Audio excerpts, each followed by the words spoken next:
that he's faring on. Oh, you had a consultation, did you? Brief one. Okay. Internal meeting. A brief board meeting. Welcome to the show, everybody. Today being Friday. The traffic at 5 a.m. on Mombasa Road. Something else, wasn't it? Tells you something. Today's traffic update. Focus on those roads. Mombasa, Yes, Nakuru, even out just of town. even as you get to just simply the roundabout of Nyayo, somehow roundabout which is usually free flowing, not so free flowing. People are leaving. People are going. People are fleeing the city. People are fleeing the city. Your problems. Yes, Yeah. if I may also use the past tense, there are those who have already fled. Flee dead.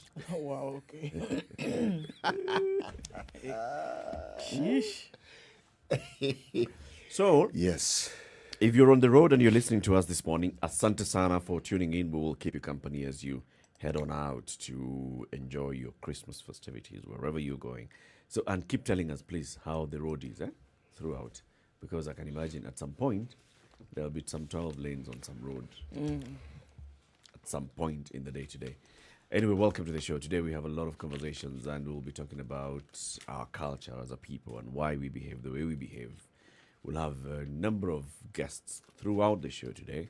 We'll start with looking from the artist and creative side at 7 o'clock. Then we'll bring in the moral police, Dr. Mutua, and the man who thinks everything that people do that is just obnoxious, calls it ushenzi.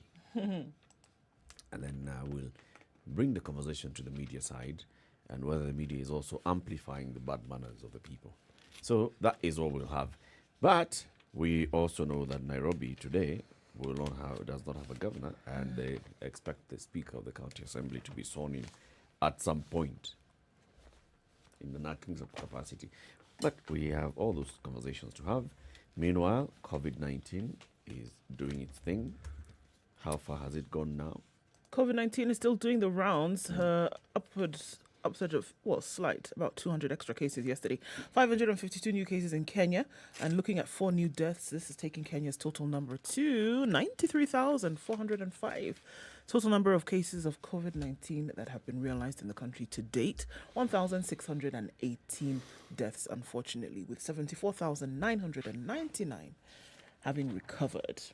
All right. We're looking at global numbers of 75,273,822 with 1,668,166 deaths around the world.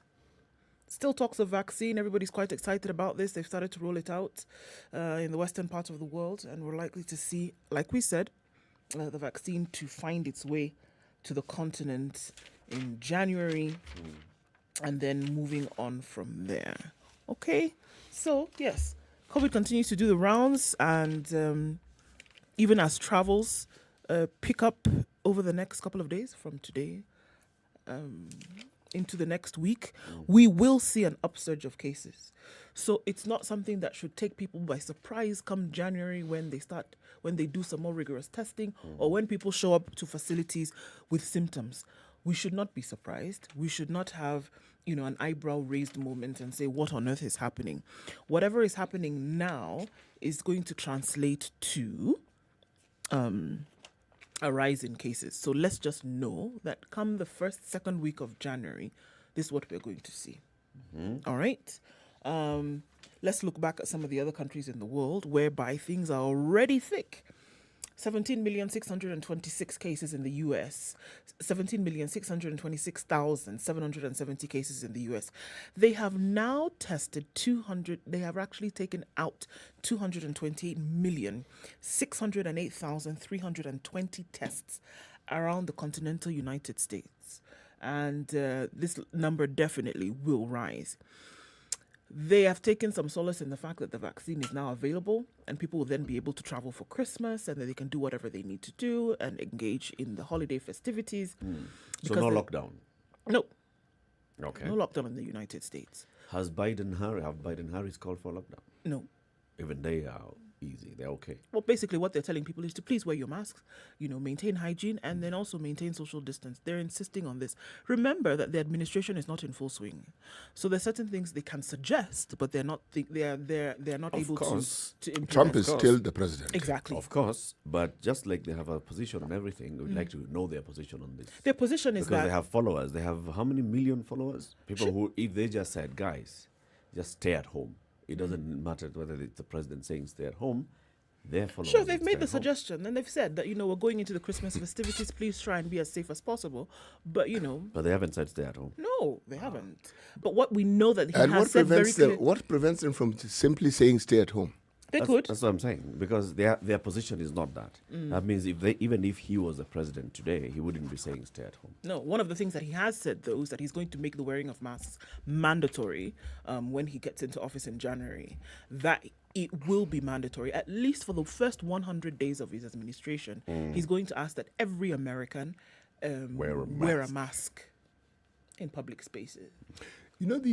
In Brazil, the highest court has decreed that no one, even on religious grounds, no one will be exempt from being vaccinated.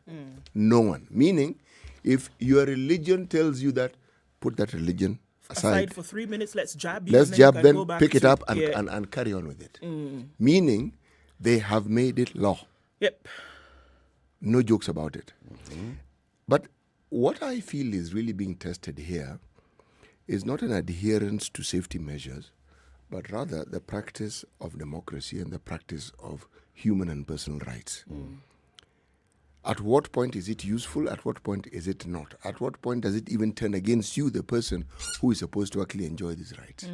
Because if you look at the death toll in the US, it's alarming.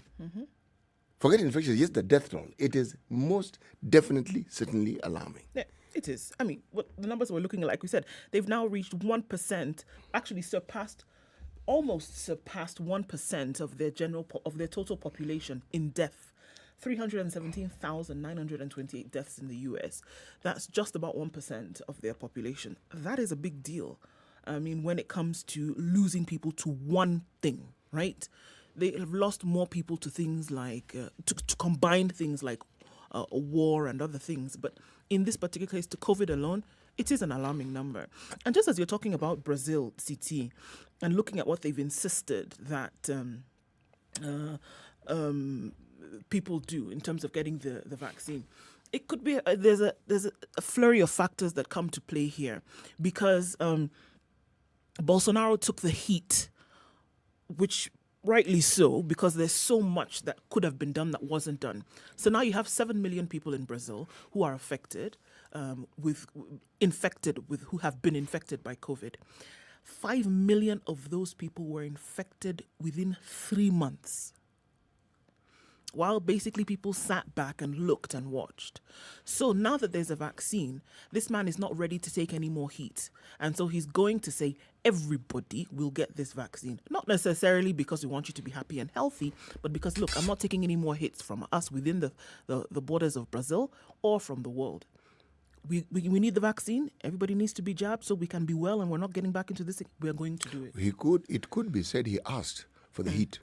He could, no, because he was told this thing is coming. He had an opportunity to spew a different narrative, and he didn't. Yes. So now he has an opportunity to tell the story differently, and he's not listening Even to this after he democracy himself story. got infected, he still continued along the line that he had started off with the beginning, with disastrous consequences That for this his thing is country. not so serious, yeah. But what is interesting when you're talking about the States is this, colored communities of those black and colored, who we are told are the most affected by the COVID infections, many of them are saying they are not going to accept the vaccine. You know why? Yeah.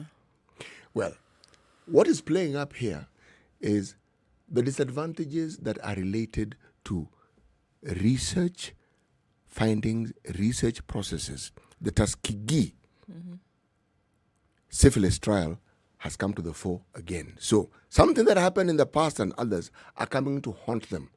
And many people in those communities feel they've been targeted before unfairly.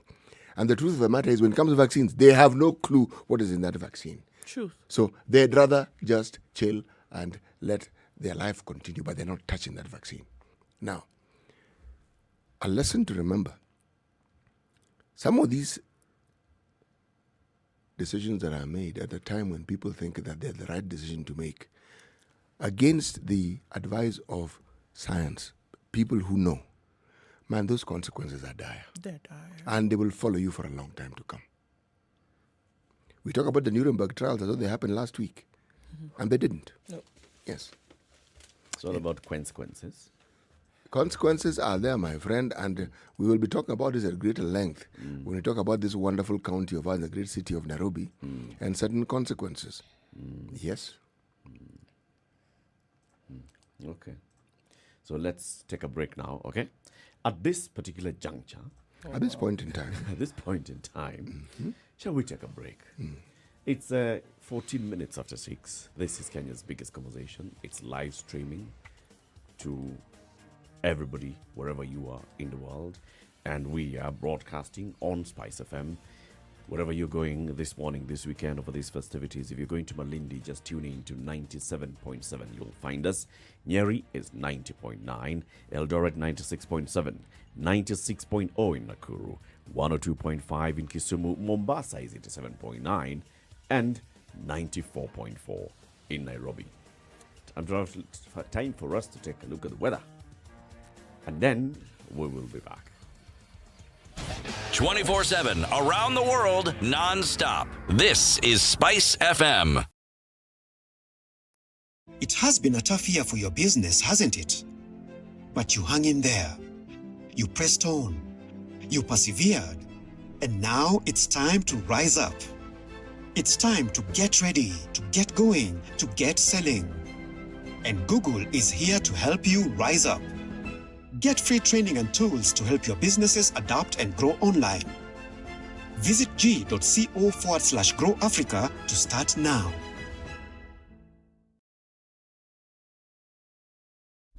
Classic soul, R&B, smooth jazz, neo soul, and nostalgic ballads. Make some noise.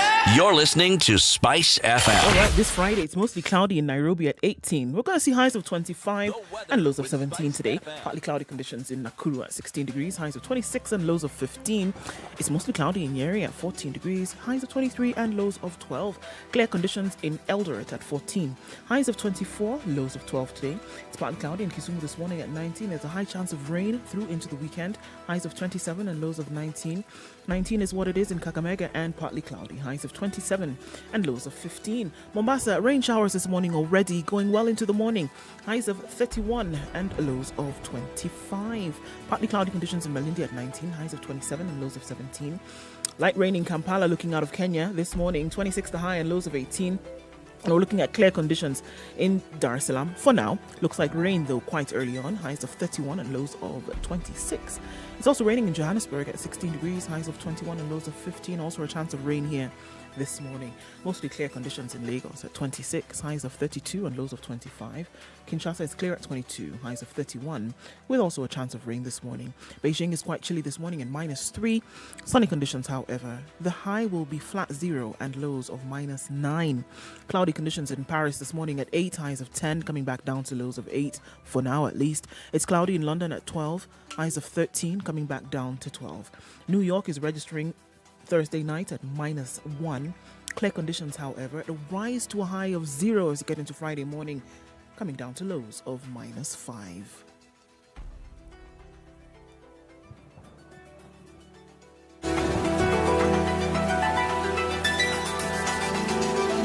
Spice FM. Spice up your life. Mature, intelligent talk every morning. Spice up yourself.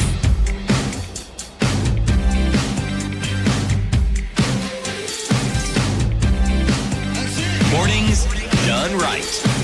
94.4 Spice FM. 6 o'clock. This is Kenya's biggest conversation. So let's see who is online and where they are. Okay, Cyprian Mora is tuned in from Nakuru this morning. Ondicho is tuned in from Kwamtosi, Mwingi. And he says the signal is excellent, just in case you're wondering. Very Minneapolis good. is tuned in this morning, and he says, good morning, folks. Benson. Who's Minneapolis? Oh, Waterman. Jeffrey. Uh-huh. Guess who's tuned in? I'll give you 3 guesses. Is it John from Eldoret? It's John from Alberga, and he's tuned in this morning as well. He's awake early today. And smiling at you. Uh-huh.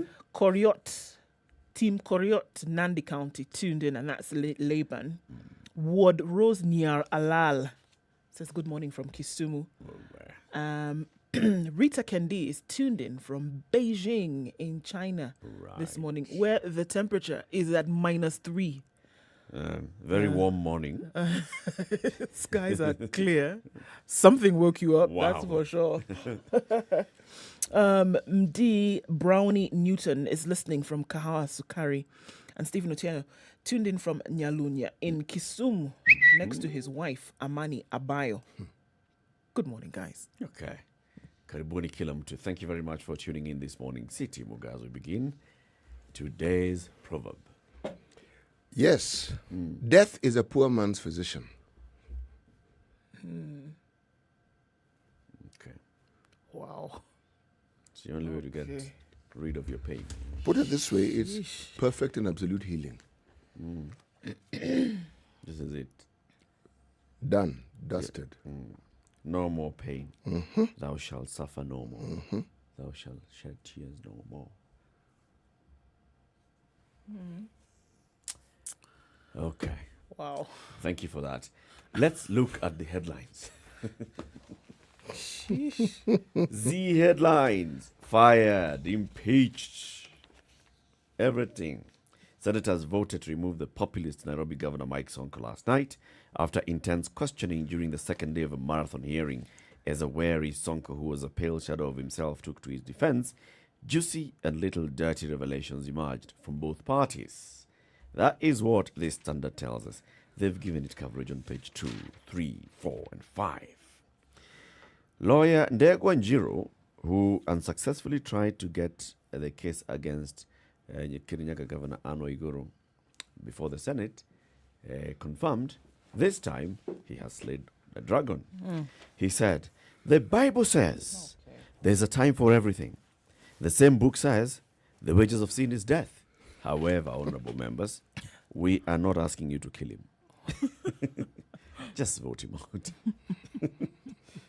That is what the lawyer said. My goodness, so many things going on here. Okay, so if you look at some of the reports that come out, again from the Standard, how it unfolded. And according to the Standard, number 1, fidgety, nervous, he put on a brave face, but as the day wore on, Sonko's voice melted as tougher questions were shot. Accusations, he threw them back at the county assembly members, saying he had cut their fingers from the cookie jar. Deflection, he dodged most questions, pleaded ignorance, and denied he was aware of the claims. False hope, Sonko's lawyers put faith in the law, but senators cautioned that the process was also political. That last bit is the part that was very interesting, because thereafter we saw quite a lot on social media from certain senators allied to certain sides, as it were, saying certain things. What are those things? That it was unfortunate that the impeachment of a governor of Nairobi should have ties to national politics. That was very clear from Elgeyo Marakwet Senator Kipchumba Murkomen. He said this, and he said, you know what, it's unfortunate that we're dealing with this thing once again. That on the floor of the House is where we see the play out of national politics. It was strange that, not strange, expected, but then unfortunate that it happened again, that something where you should be looking at the conduct of an individual in a political position or in a government office, then now is reduced to politics, whereby they're looking at his conduct and saying, should we have this individual running? Then you start to ask yourself, was the move to impeach him political? Was it that somebody just did not like or wanted to stick it to somebody else and then bring out this impeachment? Whereas we should have been looking at the conduct of this individual as governor. That seemed to take back. It was on the back burner. It was put on ice. And it was all political. The senators, on more than one occasion in the floor of the House, they kept reminding the lawyers, okay, you guys, the questions you're asking, and all, remember, this is a political process. Okay? So all these questions you're asking, go deep, or look at affidavit number this, look at, it's okay, but don't waste so much time. Man. Remember, it's also a political process. So yes, impeachment is a political process, but Is it a political process just on the basis of politics, of whether we feel like we like this guy or not? Or should it be a political process, but look at the facts? The latter. What I keep thinking is, if you look at the accusations leveled against the governor, former governor of Nairobi. Add immediate at least. So that Okay, immediate former governor of Nairobi and the serving governor of Kirinyaga. Would you say that there is more weight in the accusations against one Mr. Mbuvi than there were against one Anne Waiguru? no. Precisely. So, Well, I wouldn't know. The fact of the matter is, the amount of time that is even given to interrogate the matters that are being brought before the Senate as impeachment grounds is not even sufficient. precisely. So the question I'm asking is, are we asking the right questions? I would ask the question, what is it that is propelling this particular, or what propelled this particular impeachment process? Because in my mind, it appears people talk about the deep state and people talk about the presidency and people talk about the power of the system. And perhaps when it plays out, you don't fully understand it. If you happen to be in favor, there are two things that come to mind. Yep. You're in favor with the powers that be. There are many things that can be overlooked. That's how it appears to That's me. it. Yes, that's it. Yes. Bottom line is, there's the law, and then there's what you guys consider the law. The law is who's in power. If you're on the right side of the law, you're fine. If you're on Yes. the wrong side of the law, Wrong. it doesn't matter whether you have actually committed illegalities. If you're on the right side of the law, you're fine. And then there is a Christmas gift that the Chief Justice gave the President. Now, that gift has really far-reaching consequences. It is a gift he doesn't need to open, but the fact that he has that gift is amplified in the manner in which certain things are being handled within Parliament. Because the President can actually disband those two houses like this. And if you're And not they are on- gone. And It's if like you're he not has, on the he has right the side, football, like the American president with the football. You know, wherever he is, he just needs to press that button. That's it. And kaboom. yep. But what I wonder is some of these suicidal things that I see politicians doing. How then do you go about uttering words that can only be considered to be insults Honestly. against a sitting president? You've heard me say this before. I don't understand this. If you feel this gentleman has wronged you or there's something wrong with the person, surely there's this element of decorum. There are ways. But in the public domain, you actually want to hurl all sorts of horrible, terrible sounding things against a sitting president. Says a lot not about the person you're insulting, but Yes. about you. Yes. The individual. As though this person is powerless. Now, when this person sits back and says, look, it is okay. If someone wishes to speak, they speak. Then when the person decides to take action, now you hear dictator.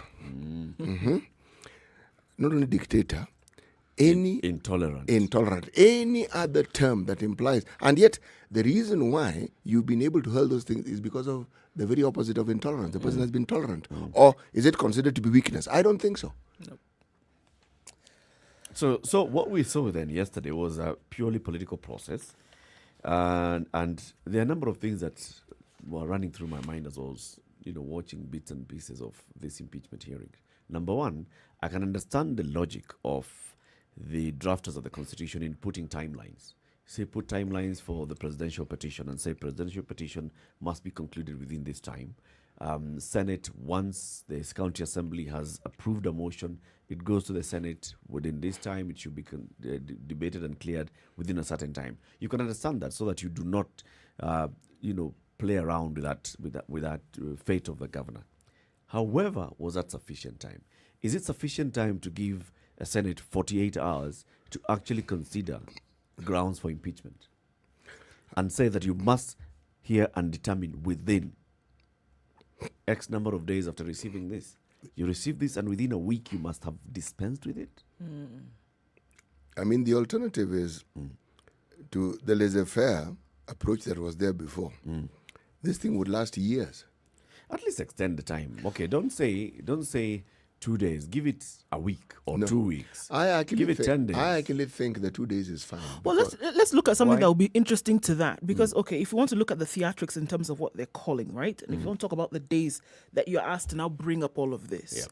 the criminal charges that were being brought were money laundering, abuse of office, unlawful acquisition of public property, conspiracy to commit an economic crime, conflict of interest, and acquisition of proceeds of crime, impeachment charges, gross violation of the Constitution and other laws, commission of crimes, lacking the mental capability to run the county government. These things were now noted between 2011 and 2019, where in May 2011 there was an issue, July 2013, May 2014, and on and on and on. So now all of these things, as they've happened over the last 8 years, you're supposed to find evidence to investigate, through, speak about in 2 days. Produce testimonies and bring in witnesses to testify. So On these how things. much time did the county assembly, for example, have to prosecute its case before the Senate? Right. How many witnesses? So you had the first witness who comes and gives all the detail. Then there's the counter from the defense. I don't feel like there's sufficient time to actually say that this is what this honorable Senate is doing. We are sitting, we are listening, we are interrogating what is being brought before us.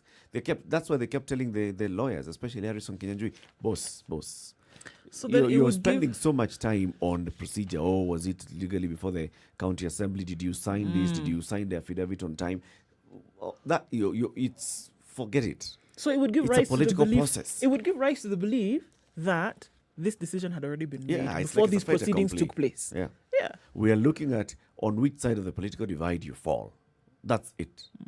And we're going to make a decision based on that, based on whether I think you are in the books that I belong to or whether I think you're in the other book. The abstaining of the two senators, for the senator from Akweni and also Nairobi senator, Mutula Kilonzo Jr. and Johnson Sakaja, was very interesting in terms of why they refused to even say yes or no and remain on the fence. So now, was it deliberate fence sitting, or was it just that, look, we're not going to put our hands in this? I think there's no choice here. It's deliberate. I mean, you are in the Senate. You are supposed to participate. Yes. So you have choices. Okay. I guess this is one of the choices, and that's the choice you have chosen. So it's deliberate. I'm not going to deliberate be choice. involved The in question this maybe we process. should ask is Why? that particular choice. Okay. Why? Whereas they have been very vocal on other issues when it came to things like this abuse of office and corruption and et cetera, Yeah. and mismanagement. Yeah. Previously been very vocal. In this Unfortunately, that particular volume that has been applied to the things that they think are nefarious has been dimmed or has been lowered somewhat by activities that the two have been associated with. One of them chaired a committee that dealt with KEMSA, and the report that was given was anything but what was expected. Rosy. One thing is the word. Another gentleman was directly associated with KEMSA in terms of the procurement process as some of the people who perhaps benefited from it. You see, when you have been mentioned, just the mention alone tarnishes your name. The process of proving that it may not be true is a completely different one. Now, if you are talking about the governor, all right, the governor surely must have friends. But what does it tell you about the powers that were pushing for this ouster? What does it tell you? Quite a bit. Let's discuss that when you come out of this break. Take a look at traffic, see what's happening on all the roads as everybody's running away from Nairobi, like City says, fleeing the city. Okay, so let's see what's happening within the city, and then as the day progresses, we'll see what's happening outside of the city. 28 minutes to 7. Good morning.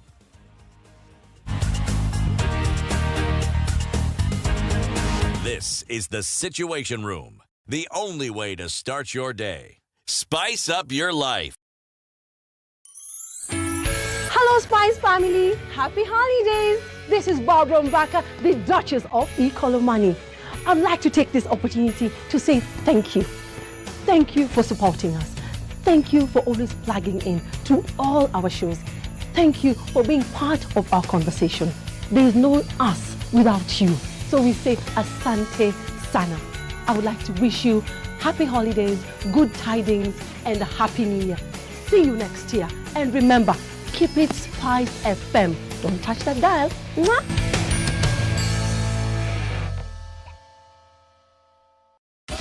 24/7 around the world, non-stop. This is Spice FM. Next week on The Great Kenyan Bake Off.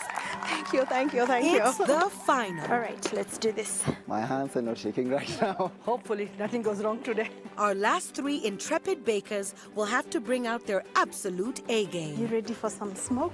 Watch as they Ooh. battle it out in a technical that really challenges their skills and a showstopper that will push their creativity to the limit. Don't miss the drama as we find out who will be crowned Kenya's next top amateur baker. And the winner is... The Great Kenyan Bake Off, brought to you by Unga Limited, inspiring a nation to bake. All right, heavy traffic flow on Traffic. Mombasa Road, and this is from Sabaki inbound to the city. And trucks, everybody trying to get their last minute stuff done this weekend and then headed on out of the city. There is massive traffic jam headed out of Westlands this morning onto moving out then past Kangemi out towards Kikuyu. We know that the A7 is still being worked on. However, quite a lot of people outbound today, and so it's moving very slowly. Inbound, however, looks pretty good. Let's look at Thika Road. We also have some outbound traffic headed out in that direction. It's not bumper to bumper just yet, but you can notice, guys. So if you're also headed in that direction, it might be a good time to start off now because you might be stuck in the middle of the CBD, headed out towards Haile Selassie Avenue. All right. We see that it's clogged up just a little bit, but not too bad. Within the CBD, we're going to see some heightened levels of traffic today. All right, so outbound, quite a lot of traffic. If you're headed in the Mombasa Road area, just know that that is what lies ahead. All right, let's take a look in a half an hour or see how that might change. Spice FM KE on Twitter. Get in touch with us throughout the show and also afterwards, Spice FM KE, and also text on 40127.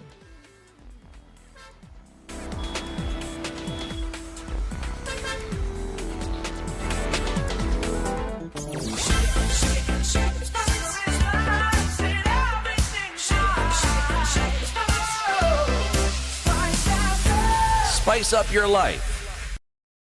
Mature, intelligent talk every morning. Spice up yourself.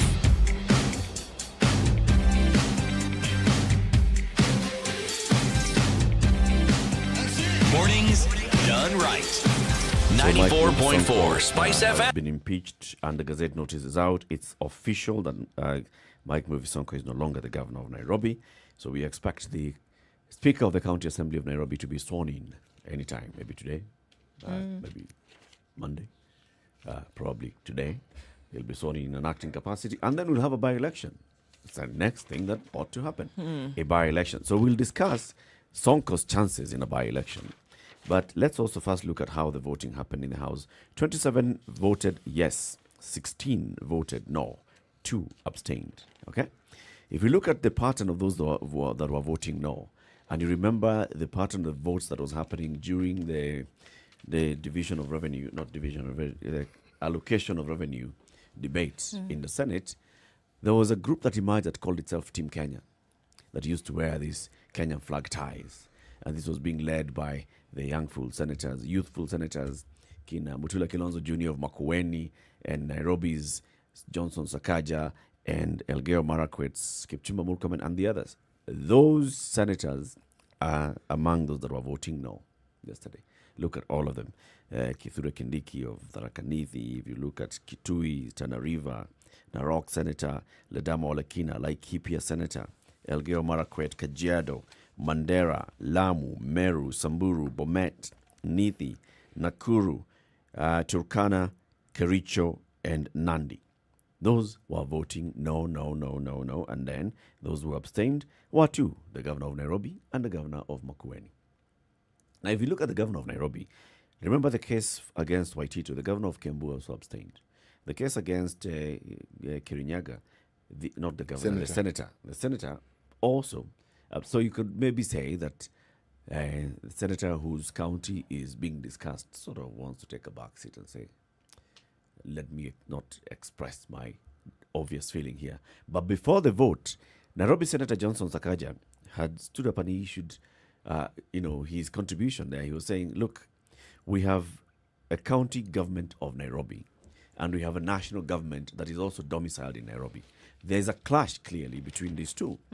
And it's important that we protect the county of Nairobi from the alleged or perceived interference by the national government. And I think the statement that he was making was, let's ensure that we protect Nairobi as a county. You see, there have been all this push for, how do you then manage Nairobi? Should Nairobi be dissolved as a county and be run by the national government? Sakaja has been one of those people who's been saying, no.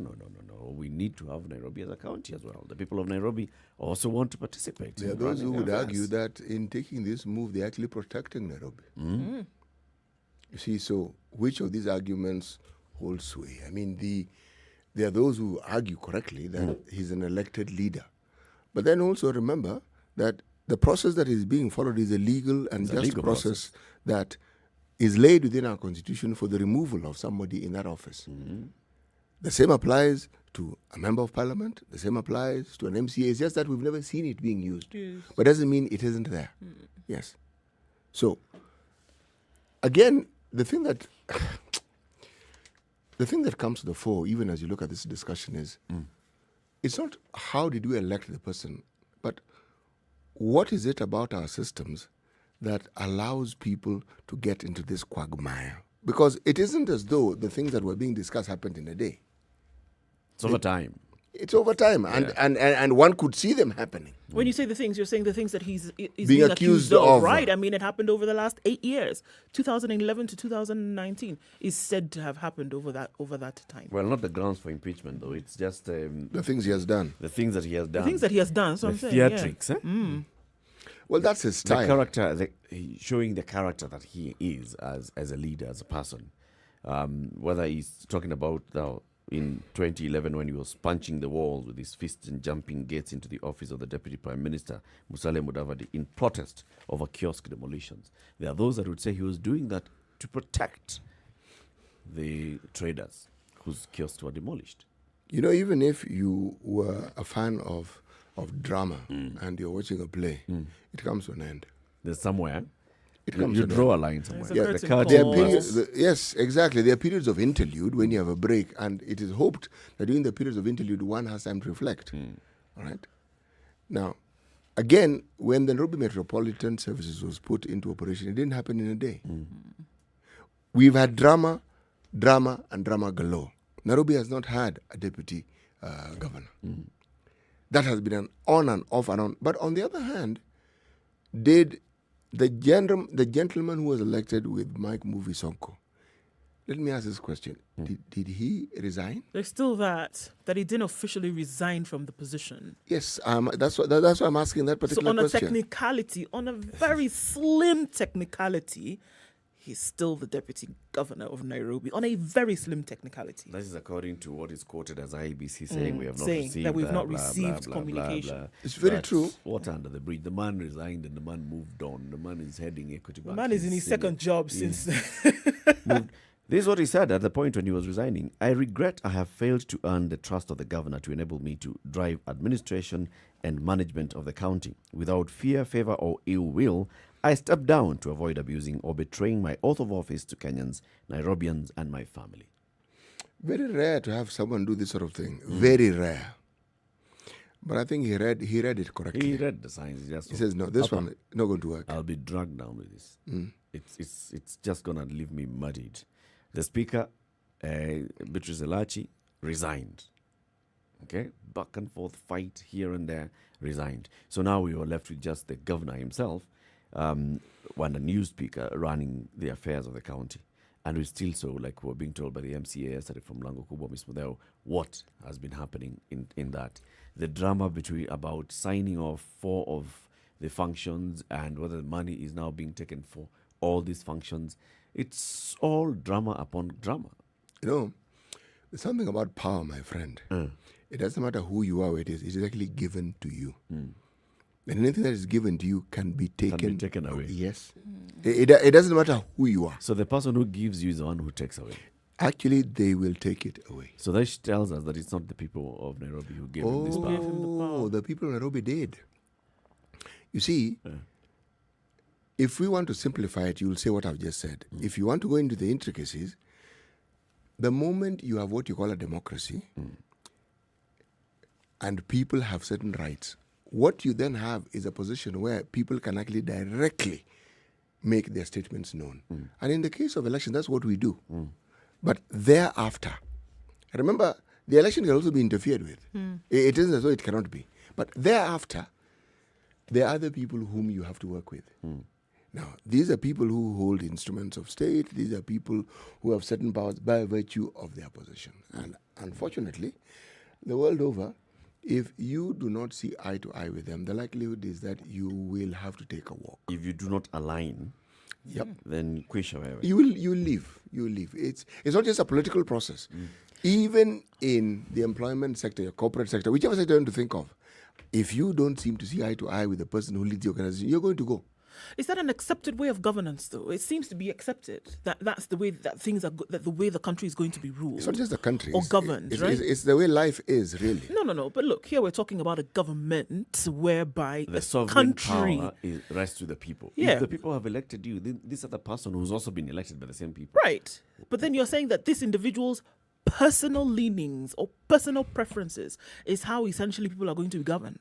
You see, it seems to be accepted, but it is not right. But you see, the reality, Ndu, is this gentleman has won this seat because of the allegiance to that person. Yes. At the helm. When people are going to vote, just like we're told, vote 6Ps or vote all those things, you are voting for Mike Movie Sonko in consideration of the fact that he is on the side of Uhuru Kenyatta. So Uhuru Kenyatta can basically say, it's because of me that very many people voted for you. There are very many others, couple of 100,000 others who would have voted for ODM's Raila Odinga, but still also voted for you. But I am a primary reason why you are also elected. Yeah, which what I'm saying. Which means that I am actually the reason you're in office. I am the wind that assisted you to get there. Sure, but and still. if I remove my power, let's see what you do with it. Look, that's very clear that that's how the way things are playing out. No, that's the way things always play out in the which political I am realm. saying it has been accepted, but it is not necessarily right. I don't actually understand what you're saying. It is not right No, that you're dealing- voters. it's an It is not right that individual. voters make that decision. That's what I'm that saying. way. That voters are making the decision based on an individual's alignment with a particular, with another individual, as opposed to voting for what you see will be right for the country in terms of development or county. You're going with an individual and their preferences. City, you disagree? It's been accepted, and it's not right. No, I not just disagree. I even don't understand that where that logic that Ndu is talking about applies and where it works. Well, where does it work? That's the problem, because it's also been accepted in your mind. It's also I'm been trying accepted. to say, you see, we're discussing politics and the way politics works the world over, not just in Kenya, right? The reason why people join political parties is because, one, they believe at some level, in theory, pure theory here, it aligns itself with the thinking of how you feel a political party should implement its policies. One. But the truth in this country and all over the country is that you look at an individual and whom you support. That becomes the party. Yes. And then you think by some magic wand that is going to change when it comes to countries' development. It is not, and that's what I'm saying. You're voting then for you're choosing your party based on your alignment with an individual. And then you wonder later why certain things are not being done. I see the question that City is asking. So look at the American election, right? So we kept talking about the blue states, the red states. It's assumed that a majority of the people in this particular state are going to vote Republican or are going to vote Democrat. It doesn't matter who the candidate is. It doesn't matter the candidate. This is a blue state. That's why it's called a blue state. Yes, but in this case, it matters. You see, but now in the Kenya, Democratic candidate is going to be the person who's elected. Sure. The Democratic candidate for president, for state senate, for even the governor of the state is most likely going to be the one that's elected in this particular state.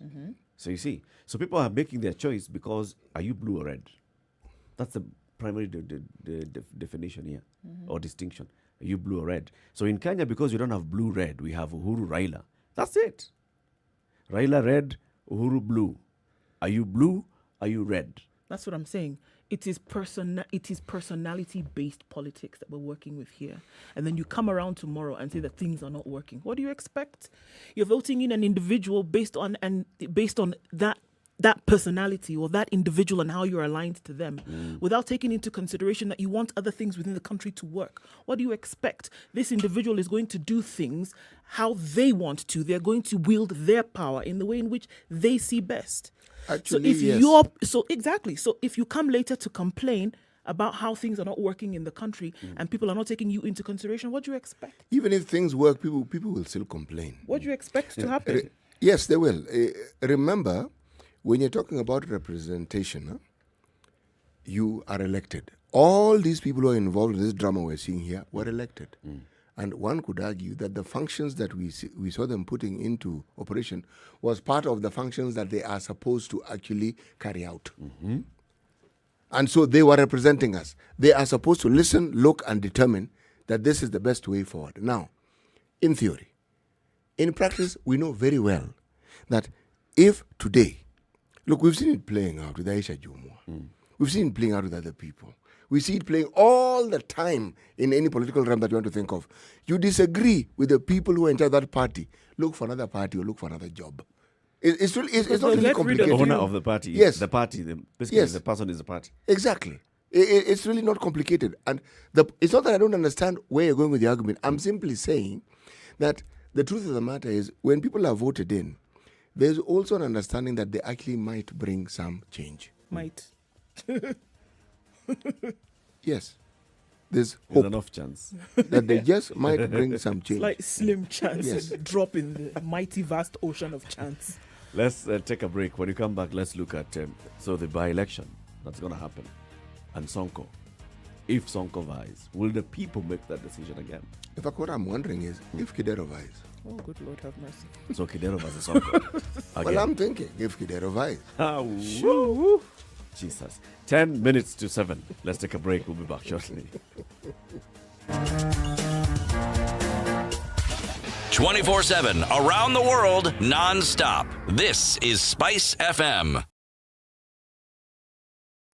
In the face of COVID-19, life has been adversely affected, with nearly all schools in Kenya lacking basic hand-washing facilities, affecting more than 19 million children. Together with Davis and Shartleaf and True Black, we, the Standard Group, have partnered to collectively unite other corporates and individuals to join the initiative towards setting up basic sanitation facilities around the country. For more information, send an SMS to the short code 40616 or email standwithkenya@standardmedia.co.ke. Time to come together for tomorrow. It's our future. A partnership by Davis and Shartleaf and True Black and the Standard Group. Are you feeling lucky? Then join me on the Spice Drive every weekday and stand the chance to win with Lucky Box by depositing as little as 20 shillings using your phone. How simple is that? Tune in to the Spice Drive to find out more about how you can stay winning, courtesy of Lucky Box, the simplest lottery game in town. Mature, intelligent talk every morning. Spice up yourself.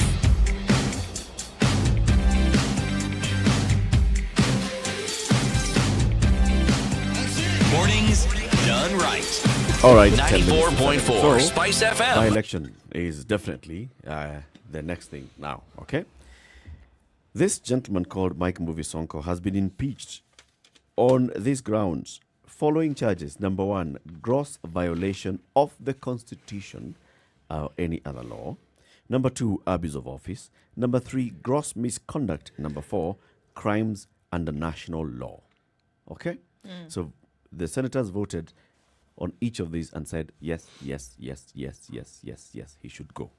Now, if a by-election is called, all this whole story you talk about, we have a constitution that is the most advanced in the world. It has chapter 6 on leadership and integrity, and there's even a law on leadership and integrity act. In fact, if you're vying for any election, when you go into the IBC to get yourself cleared for nomination in that seat, you should present a letter from the EACC clearing you of ethics, saying that you're ethically clean to vie. Can they do anything against that? You know, can EACC actually now come and say, because of gross violation of the Constitution was a ground for impeachment, then therefore we find that you're not ethically fit to stand in this position. Where have they done it before? Where has it been practiced that you can? Remember now when use he it spoke say- to Kagushi of the ESCC, he said, look, some of these things, the law is very, very clear on what you should do. We cannot assume that just because of this and the other, then ESCC can say that, oh, we have a case in court. The law says if you've been convicted for more than 6 months, okay, that is one. If you have a pending case in court, you're still innocent. So we cannot bar you on those grounds. But this particular one would be interesting to see. You have been impeached. The county assembly, the Senate, the impeachment trial has happened. You've been impeached. Found you unfit to serve. Yes. Okay. Then do you qualify to run for office? Even when even when these individuals had been charged in court and the court cases then had been called and the charges were then made, etc., the court still found it difficult to apply that particular law whereby it said you cannot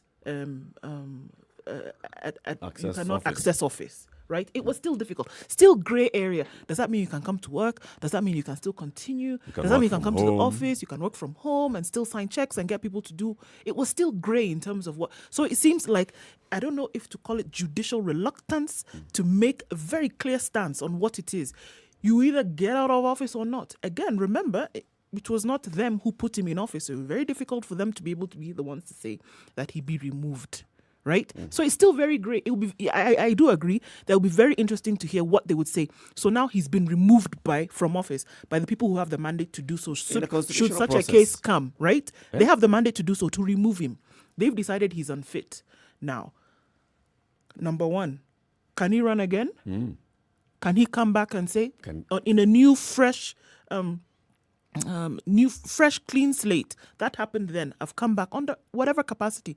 Can I come back and say I want to have another go at it? Yeah. I feel that the law has been it's very grey here in terms of who's been able to say what. I mean, after all, we had Waluke who came out on bail and went back onto the floor of the House, not outside Parliament, not in a cafe somewhere, Parliament. But no law was broken. This is what I'm saying. It seems to be very grey. For you to be kicked out of Parliament, you need to have been out for a certain period of time. Now, the question you're asking is, because he was convicted, all right? Is that what you're asking? Yeah. Did this law, this chapter 6, not apply to him? The question you ask is, who is supposed to enforce it? Who enforces this? Who enforces the principles of the Constitution, for example? Who enforces that?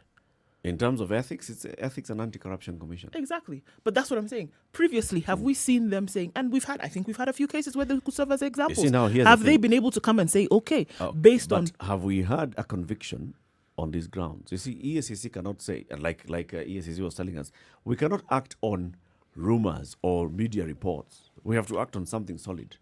That the law says, if you have been convicted and sentenced for more than 6 months, then you don't qualify. So there's never been a case where they've been able to flex this particular muscle and say, all right, Yeah. this is a clear example of when this has happened. Yep. So now we have an example Now of we when have this one has here happened. where we are seeing It would be impeachment interesting to has see happened. then how it plays out. But remember, Luke's case was appealed. Yeah, but it's not gone through. Still, Precisely. All I'm trying to say What is... stands now is that he's a convict. What I'm trying to say here is, all these things are wonderful because we are beginning as citizens to understand how the law works or how it doesn't work, right? And we're also understanding how these processes within our parliament work and how they don't work. This is yet another case where we can sit and observe and say, okay, fine. There are all these things playing out. Yep. There'll be a by-election. And then the question is, why a by-election in Nairobi and why was there no by-election in Kiambu?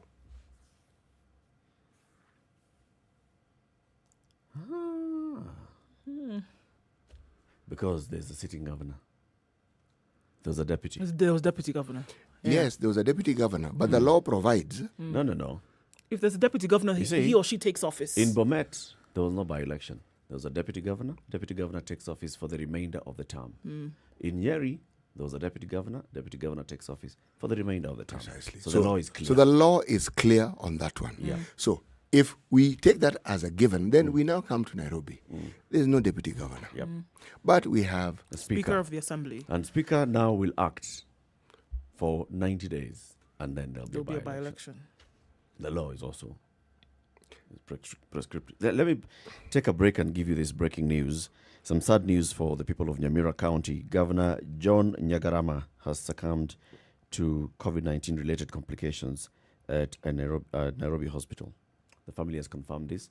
Governor John Nyagarama of Nyamira County has passed on. He died early this morning at the age of 74. He was hospitalized. He's been at Nairobi Hospital for a while. He, family has said that he had COVID-19 complications. Dead at 74. Sad news for Nyamira County. He was a second-term governor in Nyamira. Okay. This is a sad one. It's a sad one. So we wait to see what unfolds in Nairobi now that we know that Governor Mike Sonko has been impeached. And that impeachment has been confirmed by a vote in the Senate. And the county assembly speaker is supposed to be sworn in an acting capacity to act as governor for a period of time. And then the IEBC should declare a by-election. So must the 90 days lapse, or is it within the 90 days that this must take place? Within. Okay. So, question is, does Mike Sonko qualify to vie in a by-election? That one will be interesting to see. Keep it right here. Let's have a conversation about, where we find ourselves as a society now. We have leaders behaving the way leaders have been behaving. We have people behaving the way people have been behaving.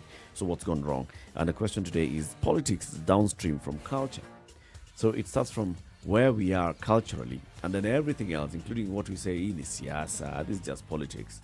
It's basically because of that. If you want to change our politics, change our culture. Good morning. It's 7 o'clock.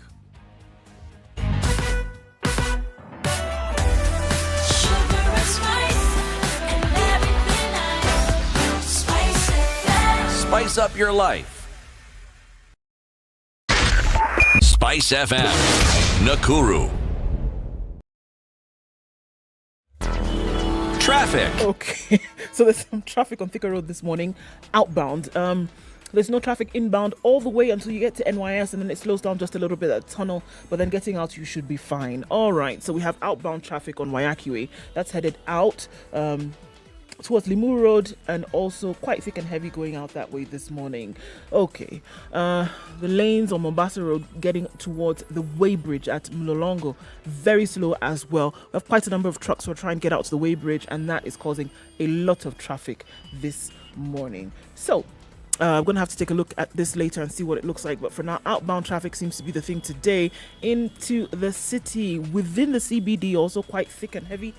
Let's take a look at how that opens up in a short while. Around about 7 o'clock now is not too bad. We'll take a look about half an hour or so and see how that may have changed. Spice FMKE, that's how you can reach us on Twitter or text on 40127.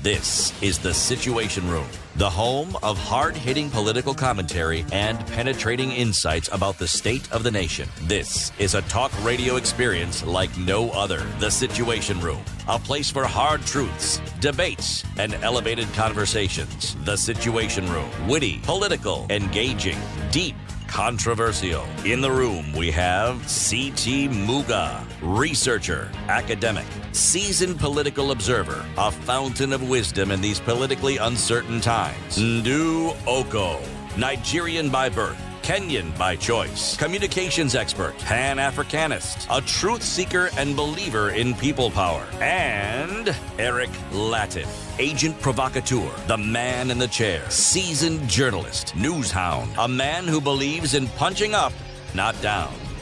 This is The Situation Room, the only way to start your day. It's 2.5 minutes after 7 o'clock. This is Kenya's biggest conversation, The Situation Room, broadcasting from Nairobi, 94.4, Mombasa, 87.9, 96.0 in Nakuru, Kisumu is 102.5, 96.7, Eldoret, Nyeri, 90.9, Malindi, 97.7. Starting the day today with some sad news coming out of Nyamira County. The Governor, John Nyagarama, has passed on. Jakarama was admitted to Nairobi Hospital for a while, where the family has confirmed that he has died out of complications emanating from COVID-19. So the people of Nyamira County, John Obiero Nyagarama, your governor, has died. He's a second-term governor. He's a member of ODM. He vied, of course, the first time in 2017. Now he got it again in 2013 and then 2017. He is an ODM. He was one of those governors who are now, of course, serving their final term in office. He has unfortunately passed on, and now we will be following up on basically just what happens here in terms of the family and the plans that they have for the burial and all. Yeah, sure. It's always an opportunity to continue Third governor to die in this term, right? So you have Nyeri governor, Bomet, and now we have Nyamira. I think also that serves as a reminder that, people continue to be affected by this, and unfortunately pass from COVID. There's a general feeling that this is just there somewhere lurking in the shadows and it's not going to come out and bite anymore, that the danger has passed. But unfortunately, it hasn't.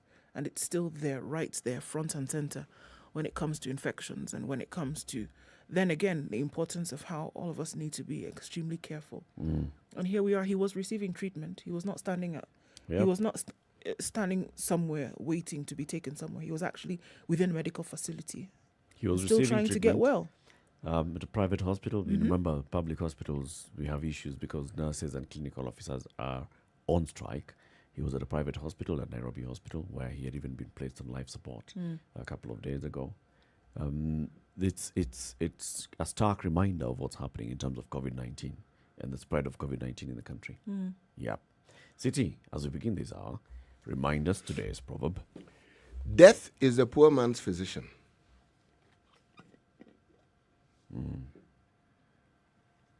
Simple, straight to the point. Death is a poor man's physician. Yes. Got it. Okay. So a number of questions we have been raising and asking ourselves this week. We saw the public spat, so to speak, between the Malindi MP Aisha Jumwa and ODM Secretary General Edwin Sifuna. We have seen the kind of conversations that have happened during political campaigns. We even had a conversation here with the Dagoretti South MP John Kerry, and he was saying, some of these things we have basically normalized some of the behaviors by people and saying, "Hey, siyasa." That's just okay. But there's something that John Kerry said, which was, every political leader that you see in office today, the raw material is basically we the people. They come from the community. It's the community that elevates this person by electing them to represent them in whatever position, either in assembly, in positions of executive, or in any, even from cattle dip chairman and such, and chairperson or treasurer of the local chama or merry-go-round. It's basically people from the community. Now, if we, the people, are not really interrogating the character of the person that we're electing, then that person goes and behaves the way they behave, and we, the people, as they're behaving this way in public, we're there cheering, then the problem is we, the people. Does that bring in the question of we, the people, and our culture and how we behave? From Wakijembe, Mohammed keeps telling us, look, let's have the conversation about why we behave the way we behave. Why is it that we act like this? So we are acting very surprised when a governor records a phone call with a prominent leader and shares it on social media where he's insulting that person and calling them, you're stupid, you're inept, you are, and other unprintable and palatable words. And you're wondering, surely. But you've seen that person. This person lives and breathes and operates within a community. You basically are able to see this person. But you went ahead and elected him. All those things that have been raised about Governor Mike Mbuvi Sonko over time, people will tell you, you don't insult a president.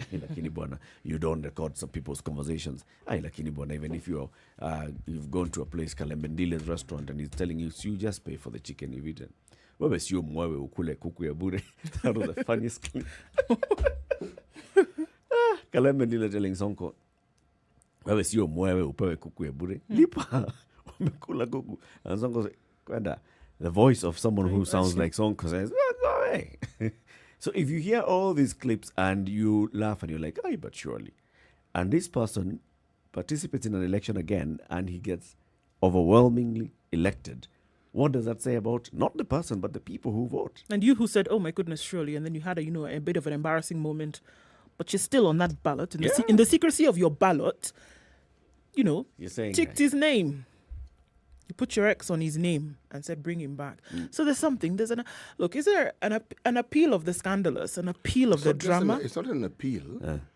It is representation at a different level. You see, there's this unspoken understanding that the people who supposedly eat are a certain cabal of individuals who are, as we say in Kiswahili, watu wakubwa. So now when you have one of your own participating in that process, see, this is what Sonko has represented. One, a mwananchi who has now joined that club. So you feel we are now represented in the eating. But what it also tells you is that we don't have a problem with this eating. So yes, what you're saying, in my mind, resonates. The eating is okay. And hurling insults in public? Hurling insults in public, people, at some point, I think they tell themselves it's entertainment. And yet it isn't. By the time it escalates to the point where people say those unprintable things, something's really very wrong. And you need to have asked this particular individual whom we have here, should this person actually have this job? Because you cannot get a bigger job in a county. And yet, we elected them. But there's something about them which resonates with us. That's very true. Let's bring in our guests this morning for this conversation. So we're going to have this first hour, we will be talking to people who are creative thinkers and therefore commentators on very many things that happen in our society. These are two musicians. One is Dan Chizi Aseda. And Dan Aseda is an award-winning musician. He's a performing artist and he's an Imagineering apprentice, whatever that means, Dan. So you'll tell us what exactly does that mean. And then the second guest is Modoni Drama Queen. She joins us again. She was with us earlier. It was last year, right? Last year, around this time. It's been a while. Yeah, it's been a while. Modoni Drama Queen is an artist. She's a founder of festivals and artist incubator. Good morning, ladies and gentlemen. Good morning. Dan, are you there? Yeah, can you hear me? Yes, we can hear we you can. now. You know, when we're saying good morning, we want to hear you saying good morning, all right? Dan, It's still too early in the morning. welcome to the Situation Room. Welcome to the Situation Room. And Dan. good early morning to you, Dan. Yeah, you know, you artists are late night people. Yeah. That's when your creative juices flow. So what is an Imagineering apprentice? What is that? I heard about this role that Disney has for people that work at Disney. They are essentially mechanical engineers or architects, and they're the ones that design the sets. And their role is actually to imagine sets. And they are tasked with the job of transporting us to these magical places where these stories occur. And so I was very, very interested in a role like that. And because I think that's what I've been doing my whole life with my architecture degree in the creative industry. Ah, good to know. So now you're in apprenticeship on this particular one. Yeah. Okay. So, Dan, we have been having a conversation this week, and this is just looking at the behavior of the people that we've elected into public office. You obviously know about the very publicly shared spat between Aisha Jumwa, the Malindi MP, and the ODM Secretary General, Edwin Sifuna, and the response that he made on that. We have seen very many other times when political leaders stand up in public fora and they speak, and you wonder what has happened. Or others who share clips on social media, and you wonder what exactly is happening here. Why would someone share this kind of information? But then we go to a point where we start asking ourselves, is it a reflection? Because we keep saying that politicians are a reflection of the society. Is this really a reflection of who we are as a people? Is this the kind of culture that now we have taken up as a people? Is this who we are?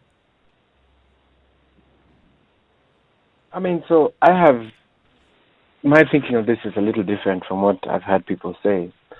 We don't have a very transparent election system, and I think we need to accept that. In other words, we may on the side of the voting, we may do the voting, but we are not necessarily always picking the people that we want, because our system doesn't allow us to pick the people we want, because the political parties hold so much power over who stands for leadership, and the amount of budget that somebody comes with to a ballot affects so much, which is not unusual in the process of how post-fact democracy is working in the world. But it does affect us in Kenya a little more than it affects people in other countries. So because of this, people are not really choosing the people that they want to choose. They're choosing the people that are available. If Jubilee doesn't put up Sonko as governor, then Sonko doesn't get elected. But Sonko wins the Jubilee primary. But Dan, who is and Jubilee? So this is an issue that should have been fixed. No, even all our political parties, that's a great question. Who is Jubilee? Jubilee didn't exist 5-10 years ago, right? There'll be a new political party next year. Now, what We I are in mean a connived system. What I mean is by the time Mike Sonko gets that nomination ticket, there's assumed to have been a nomination exercise. And a nomination exercise is very public. It's not a boardroom decision. It's actually a public exercise where people go and they vote for a candidate of choice to get the nomination ticket for that party. And this is how then a particular candidate gets a ticket. Unless in those very rare occasions where the executive of the party decide that this is a candidate that we want to support. First of all, I think the parties tend to select their candidates in a boardroom. And then secondly, even the list of nominees is the reason we don't have enough women being elected to parliament, because even the list of nominees is already fixed. For you to get that nomination certificate is extremely difficult. And it takes a lot of money sometimes. So it's not really a function of how good a leader is. It's a function of how connected you are. And if you're connected to the existing system, then, of course, the existing system is rotten. So if you're connected to it, of course, you're also rotten. And then this is just what we're having. I mean, don't forget that in the last election, we were doing the Fagia Water campaign. And we pushed, and there was turnover in parliament of 65% or 75%, something like that. A very high number, which wasn't unusual. So Kenyans are doing the right thing. They are changing these guys. But the political parties seem to be a bottleneck for me.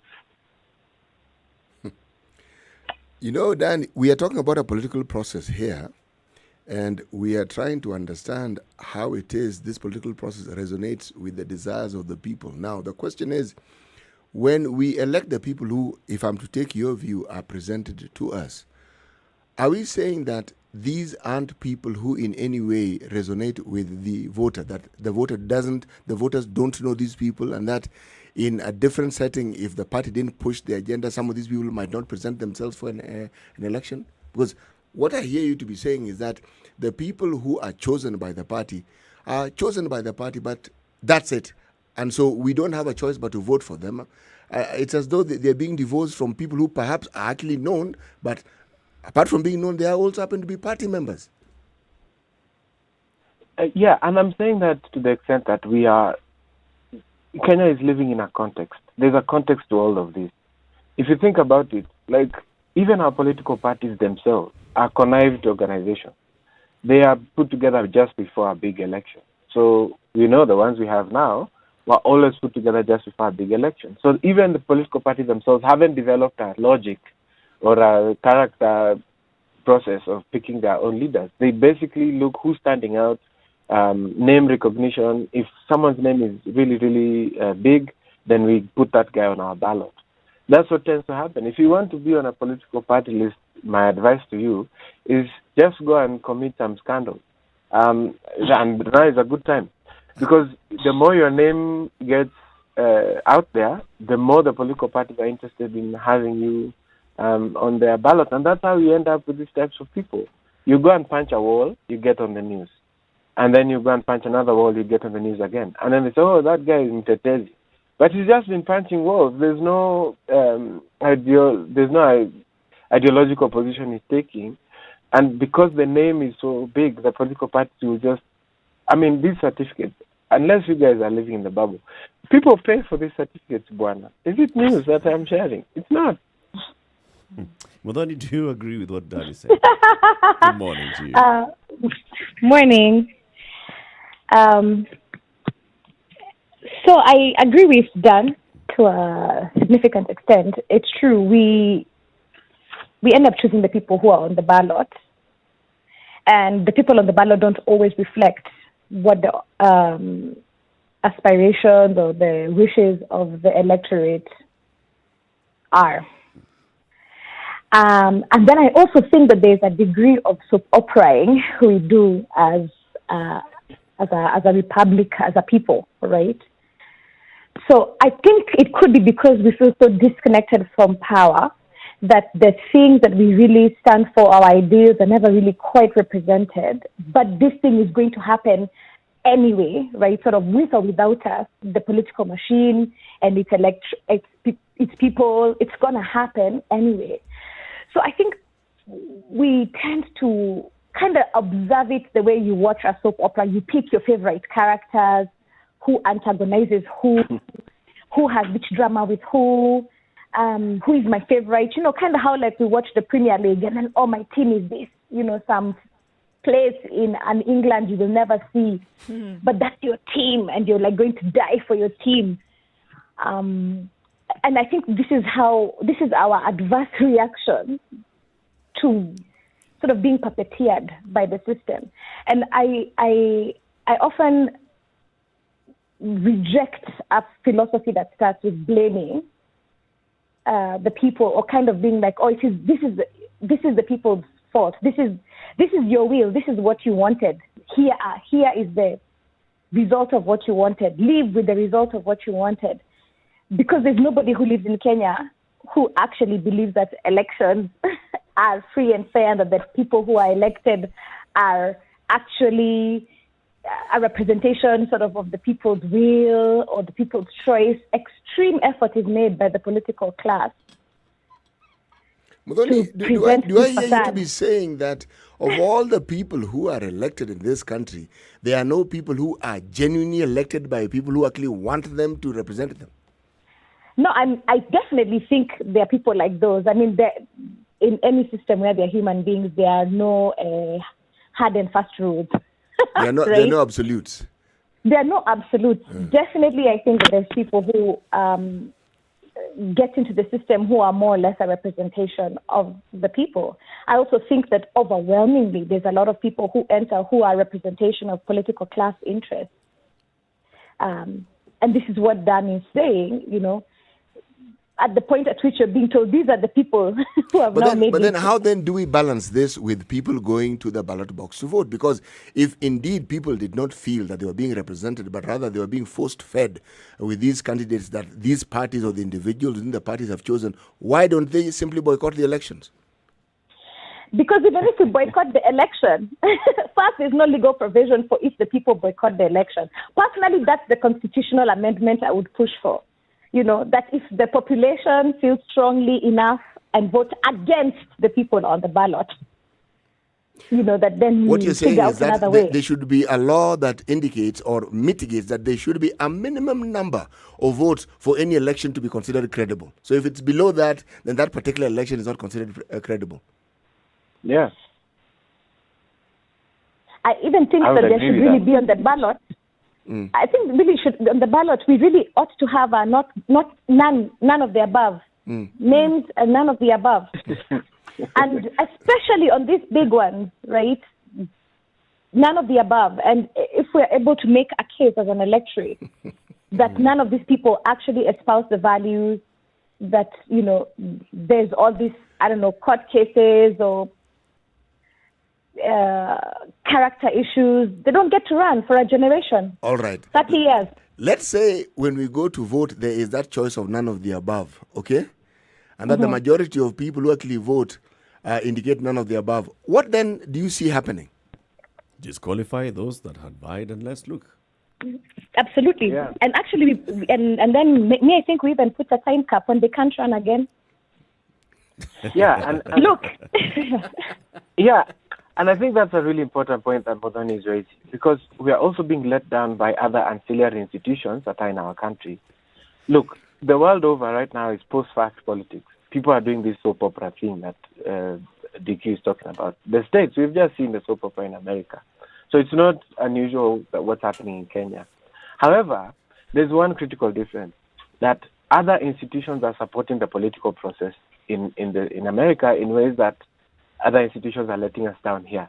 For instance, right now we've lost, two governors have been impeached for gross misconduct, all these issues that people have, I think I saw the Gazette notice a few minutes ago, so it says some of these issues. But these are issues that should have been handled by institutions before it got here. These guys went through a vetting process that involved the institution that does ethics, that should have detected types of conduct that we should have expected. Why were they unable to find it at that step all the way back before the election? That's when it should have been stopped, right?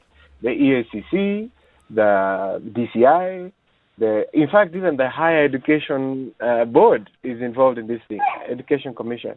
And then later we have a court case about a guy not having a degree. So what mulikuwa mnafanya kazi gani huko during the vetting process if you didn't figure out that the guy has no degree? All that you're saying makes absolute sense. But tell me, if we go back to a legal process that would ensure that what you're suggesting actually comes into being, where would this discussion take place? In Parliament, correct? Mm-hmm. No. But I think DQ and I are suggesting one other layer to this. Okay. The legal process, DQ has suggested one legal addition. I personally think that in Kenya we've always dealt with the legal problem. We've never dealt with the social problem. Okay. At some point, somebody has to stand up and say, no, this is wrong. I'm not going to sign that piece of paper. And who is this somebody who should do this? Look at what's happening in America. Donald Trump appointed some judges, right? And he was sure those guys are going to be with him. And then the judges said, no, this thing doesn't have legal merit. The same judges that he appointed. But if that had happened in Kenya, we wouldn't have the same behavior among the guy who's been appointed, because we don't have integrity as a general rule of picking appointments. We're picking loyalty. So if somebody is in a role, let's say you're the boss of the Higher Education Commission, why should you, if you got there because of merit, then you should be able to detect that somebody didn't get a degree. Nobody should have to push you. You don't need a new law to be able to see. So essentially what you're saying is that you should just actually do your job. The reason why we see some of these things playing out in other countries that we can now point to, for example, is that nobody is looking at alignments, nobody is looking at expediency, everybody's just doing their job. People are doing their job. That's why you can have an appointee of the president being able to point a finger back at the president and saying that, you know what, actually, this thing that you're saying, so much as I want to be in your good books, it is not right. And we actually have to do something about it. Is that what I'm hearing needs to happen here as well? Right. Somebody has to take their job seriously wherever they are and say, look, I was appointed by you, Mr. President, but this doesn't work with the values of the country, the Constitution, and even what your role as president is. And when that starts to happen, and of course, we are a young democracy, we have 50-something odd years. Those guys have been around longer, so they've already had these fights. People had already refused to come out of office. They figured out how to get rid of them. We are just learning that now, so I take that into consideration. But at some point, you have to be able to say to somebody that this isn't, because there are some very obvious things. There are some things that are kind of gray, right?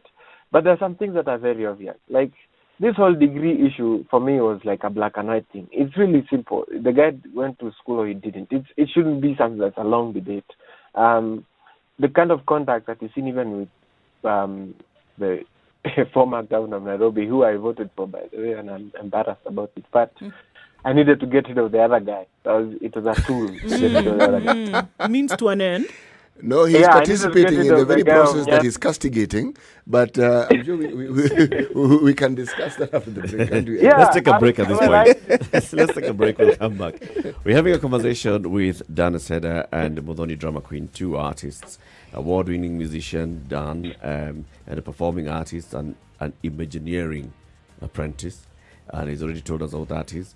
MDQ is an artist, a co-founder of festivals and an artist incubator. Conversation we're having this morning is politics downstream from culture. To change our politics, do we first need to change our culture? The two artists seem to think that, first of all, let's not talk about the people first. Let's talk about the system and how the people who get into those positions by manipulating the system. But then we have a conversation as we come back out of this break. 28 minutes after 7. Good morning.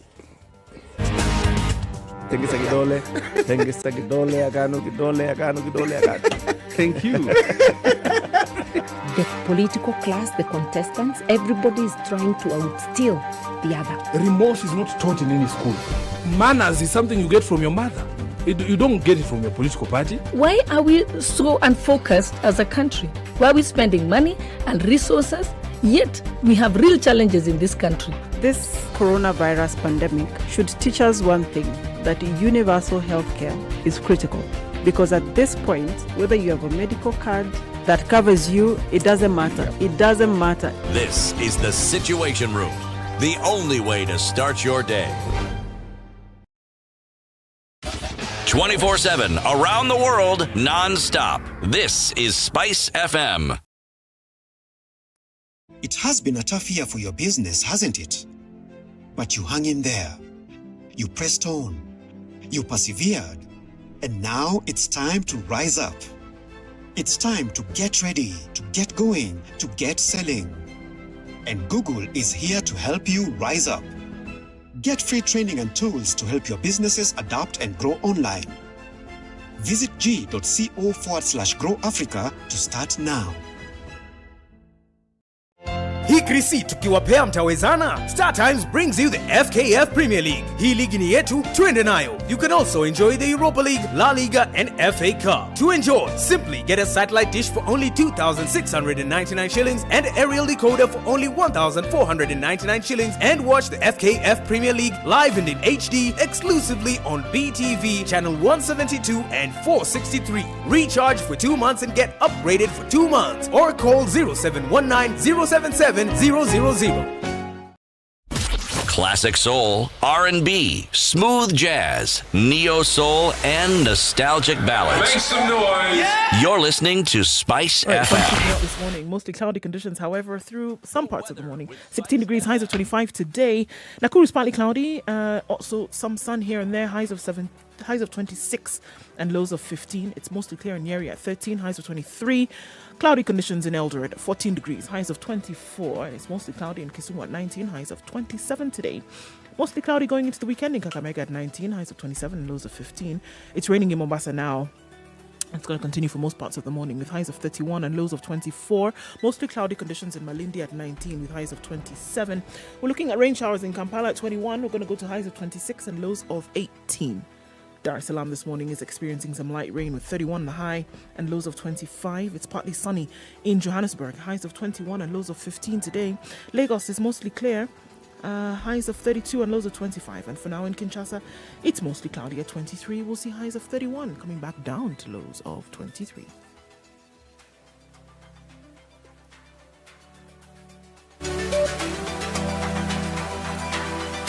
Spice FM. Spice up your life. Traffic. Okay, so traffic is opening up some on Mombasa Road.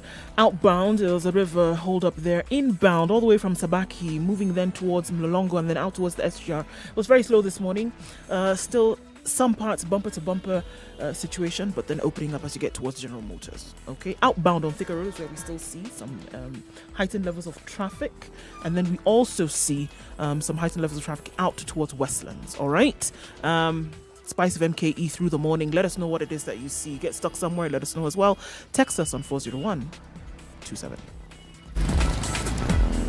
Are you ready? Okay. Spice FM. Mature, intelligent talk every morning. Spice up yourself.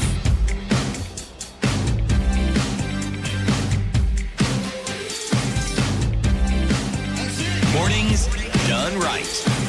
94.4 Spice FM. 8 o'clock. This is Kenya's biggest conversation, the Situation Room. Is politics downstream from culture? Is Fixing our culture, the way to fix our politics. We're having a conversation with two artists today, Dan Aseda and Muloni Drama Queen. No. So, I mean, both of you, I hear we're talking about systemic issues here that we look at and say, before we even look at the social part of it, let's look at what's going on with the system and those who are connected to the system, right? Because the life is, if you plug into something, that's where your life comes, right? So then if we can see this, and it's very clear to people who say, number one, are not doing their job, people are maybe afraid. And that's what I want to ask now. Why then, if we can see these problems, why are people, or is it that people are afraid to point out and stick to the point that there's something going wrong here, it must be fixed? We still seem to continue voting. A politician is going to come out and say some ludicrous things, and we have people clapping and cheering. Social media rife with people supporting, crazy things that people have said. Or making some even very joining bad in, statements. right? Why then is it's more comfortable to align to this, it would seem, not just for those who are in these positions, but general Kenyans across board. Why is it comfortable to go along with the pack? And why don't we have more and more people? If we're so sickened by what we see, why don't we have people standing up? Is it fear? Muloni? I want to say, so if you look at the situation, say, of our former governor now, when he came in originally, even when he got a reputation, right? A lot of the stories that you would hear from people were, this guy actually helps. Kulikuwa na shamba yangu nilikuwa ninanyang'anywa. He came and defended me or defended my mother. These young people were trying to get their matatu circle going. He put an investment there. If you remember, I mean, the pomp and drama of the ambulances. Remember when we had the Sonko rescue team ambulances? Yeah. But the other side of the story that a lot of us privileged enough to sit here with you guys this morning is that, in fact, there's a lot of people for whom that ambulance represented their first sort of somebody who actually cares that women in the in certain areas at night where you can't leave to, if you're like pregnant, to go and look for an ambulance to go to hospital. This became actually the way of your life. It actually solved a problem for you. And so I think it's really important that when we are framing this conversation, to remember that there's a part of that, of our former governor, there's something there that people were responding to. Right? And this is the person who's saying, these are your systemic problems. Here is an alternative to these your systemic problems. I didn't create the healthcare problem in Kenya, but I can contribute, for example, by saying there's a private parallel system that will get to you, right?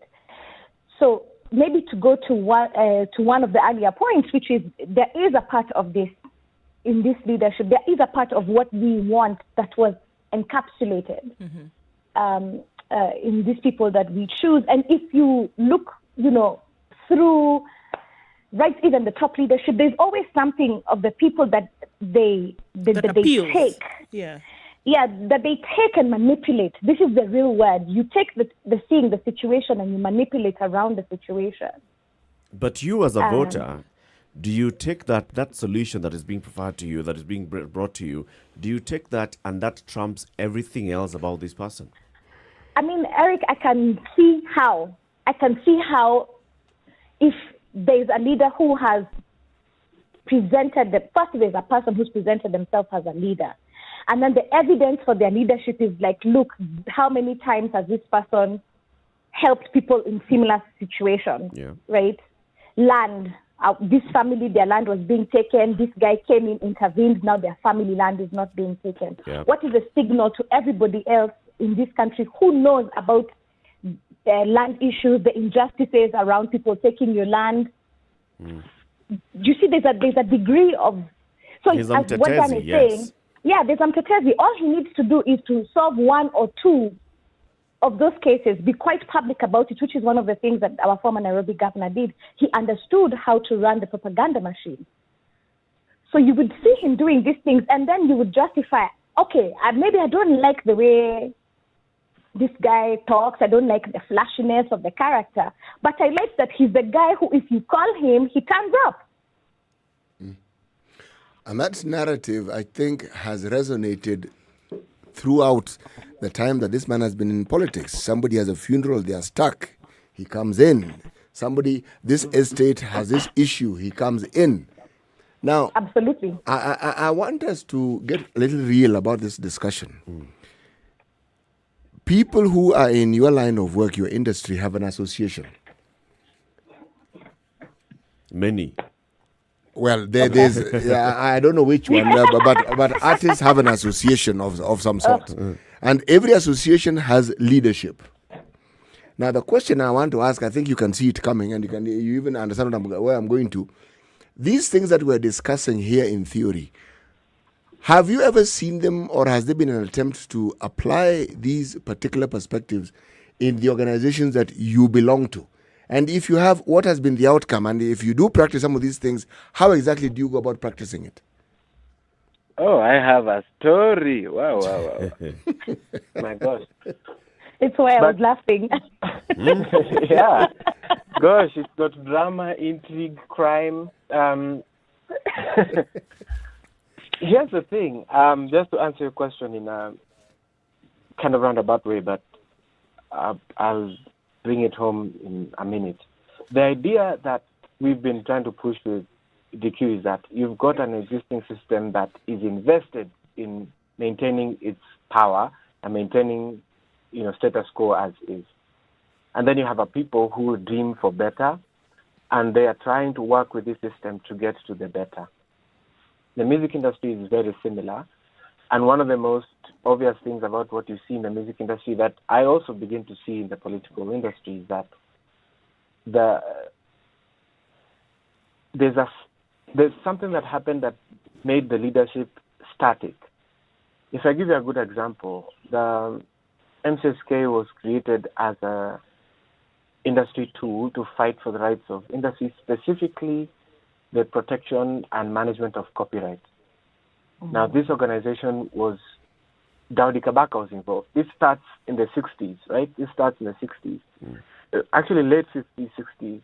They are fighting for this because they had seen it in the UK when they went and they saw it.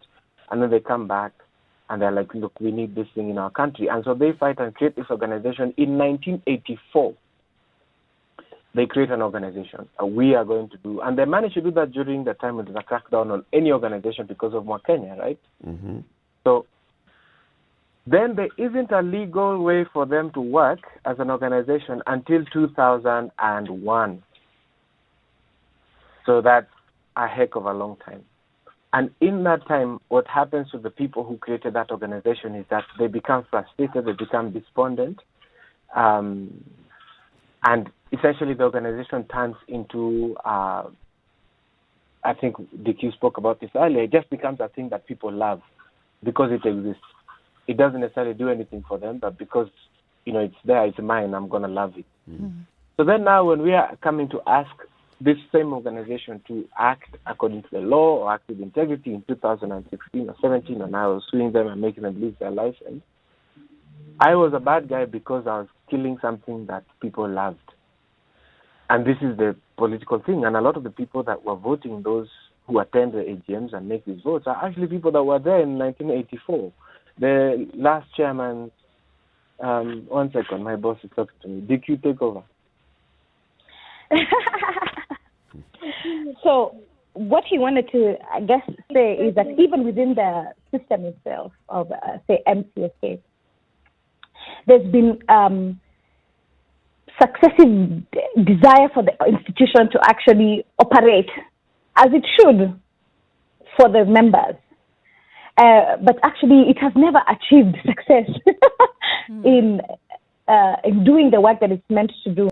And, there's evidence to show, whether it's audits, artist complaints about copyright being used by the same organization that is meant to protect copyright and illegal use of copyright.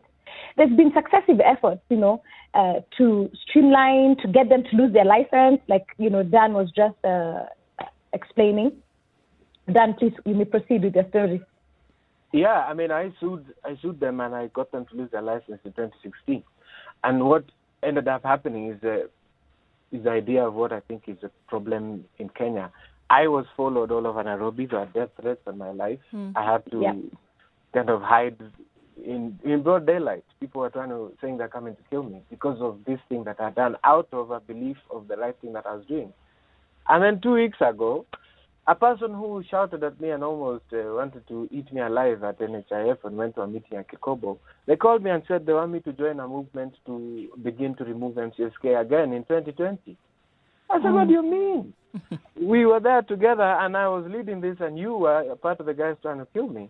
Now, leo sasa umebadilika, you want to me to bring me back to that fight. And I'm right now I'm very reticent to joining those types of fights because what I understood in that period was that there was an economy that was existing to keep this organization up.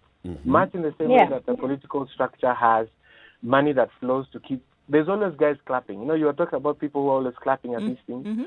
Those guys are always clapping because they have been paid to clap. There is a budget to keep the clapping going on. And that budget is very, very lucrative.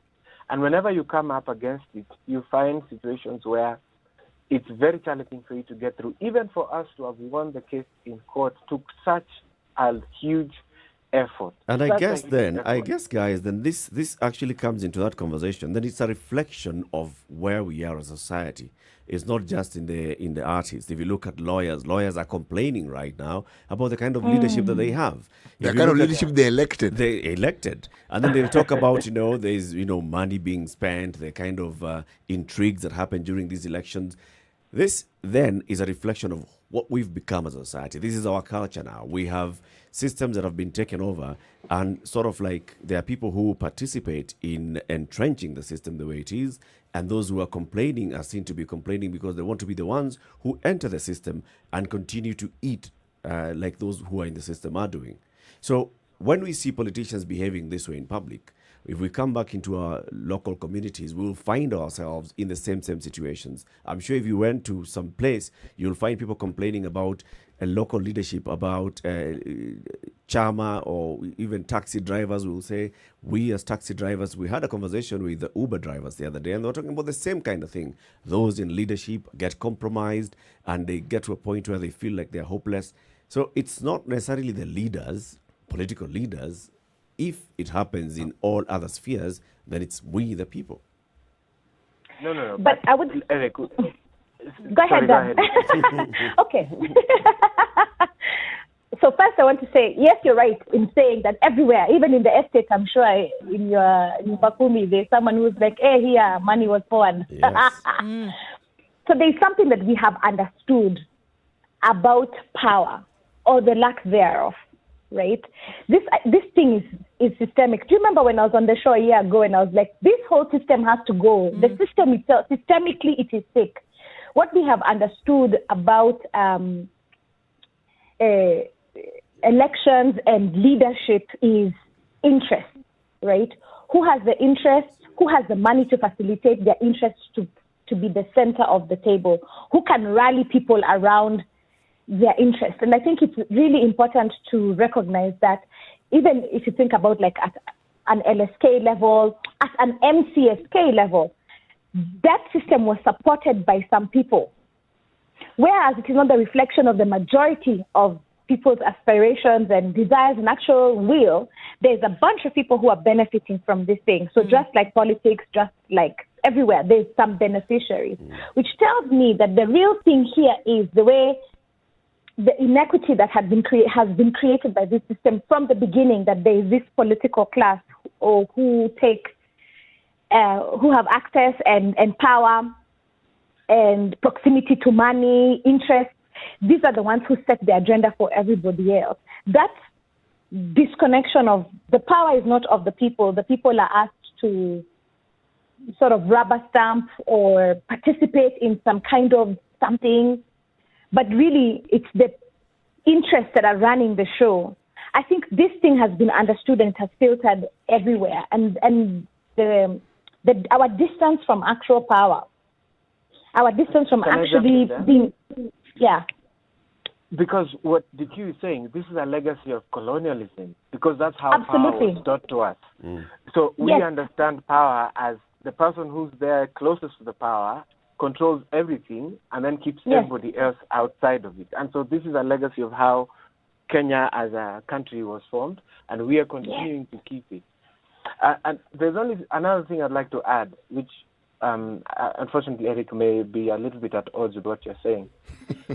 A good friend of mine, Andrew Alovi, told me something that I've never forgotten. He said that an organization can only go as far as the leader is willing to go. And he called this lead theory.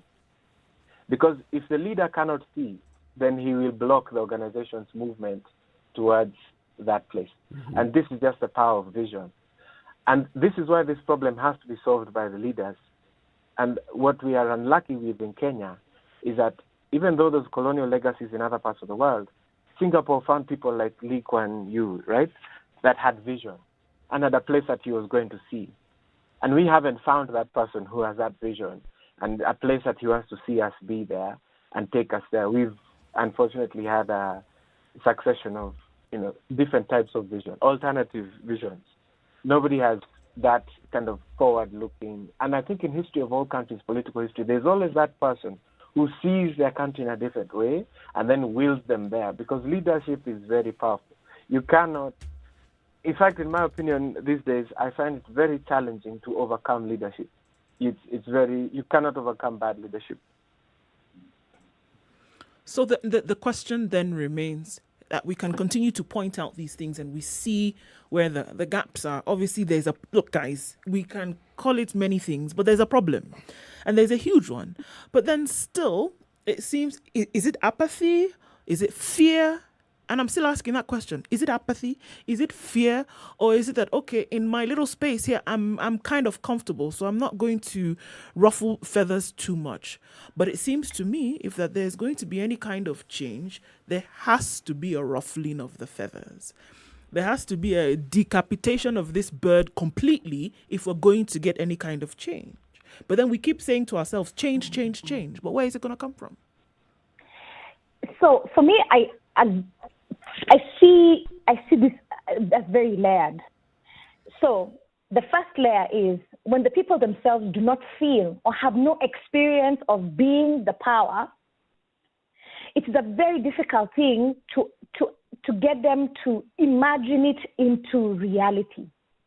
So what Dan said, I think, is absolutely true. We are still, the way the colonial mind frame, that thing that happened where there was power and then there was you guys being the natives who are here to comply. Here are the rules that you must now follow. This is the way that you must now do things. This fundamental gap that told us that it is not, power is not of the people, it is not our power, right? That there is this institution that comes and imposes a way of being and punishes us, sends us to jail, or this system fundamentally has left a lot of Kenyans over successive generations just not convinced that they have anything that they can genuinely do or say about a thing, about a system. Then a few people, again, politics, this is part of the thing I hate about this political power, because ultimately it comes down to individuals. So some individuals say, okay, no, this way of sharing power is not equitable, or it's not, this system doesn't work well. Okay, now, late 80s, early 90s, we agitate, we get multi-party politics, but then it becomes still about, now this is the cadre of politicians who are deemed to be good versus this other cadre of politicians who are deemed to be bad. It's still the politician's game. There's no way in that game where the thing has actually said, we center the people. Is this a system that is compatible with the way the people are designed, or the way they think, or the way they live? And then what's the other thing now, we the people who don't even have the power, we have seen, is that when you resist power, power has a monopoly of violence. So they brutalize you, okay? Yes. So most people are like, is this thing called a country, a Kenya, is that the thing that is more valuable than taking care of my children?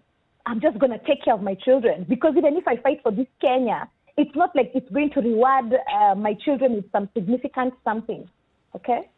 So people start to choose, it's not a selfishness, it's almost, I want to say, like a pragmatic approach to this thing that is so powerful and so beyond you. Okay? And so people just opt in many ways to just manage or control what they can. That's why Kenyans are so entrepreneurial. They're just like, okay, this system is meant to deliver. It didn't deliver. We're just going to make a parallel system. Because, at least then we get the benefits of whether it is the labor or whether it is whatever it is. So we parallel Kenya. And I think it's pretty disingenuous for any of us to be here and like, this thing, it's just a reflection of the society. These are the values of the society. I want to say that it's the values of politicians that we see at play. It's not the values of people. Those two are mutually exclusive. Dan, what's your view on this as we conclude the conversation? Yeah, I mean, in general, I agree with what Madan is saying, because I tend to see, I've seen this in my own kind of, like I said, my story earlier with the MCSK, and I know they're going to write me another letter today. And again, it won't what I feel as though is part of our process, and I think we've had a conversation that's kind of dark from the beginning, but because the situation is dark. But one of the things that I have become very optimistic about is that we are moving the needle. I think the challenge that we have is that the needle is moving slowly, but we are moving the needle towards where we want to be.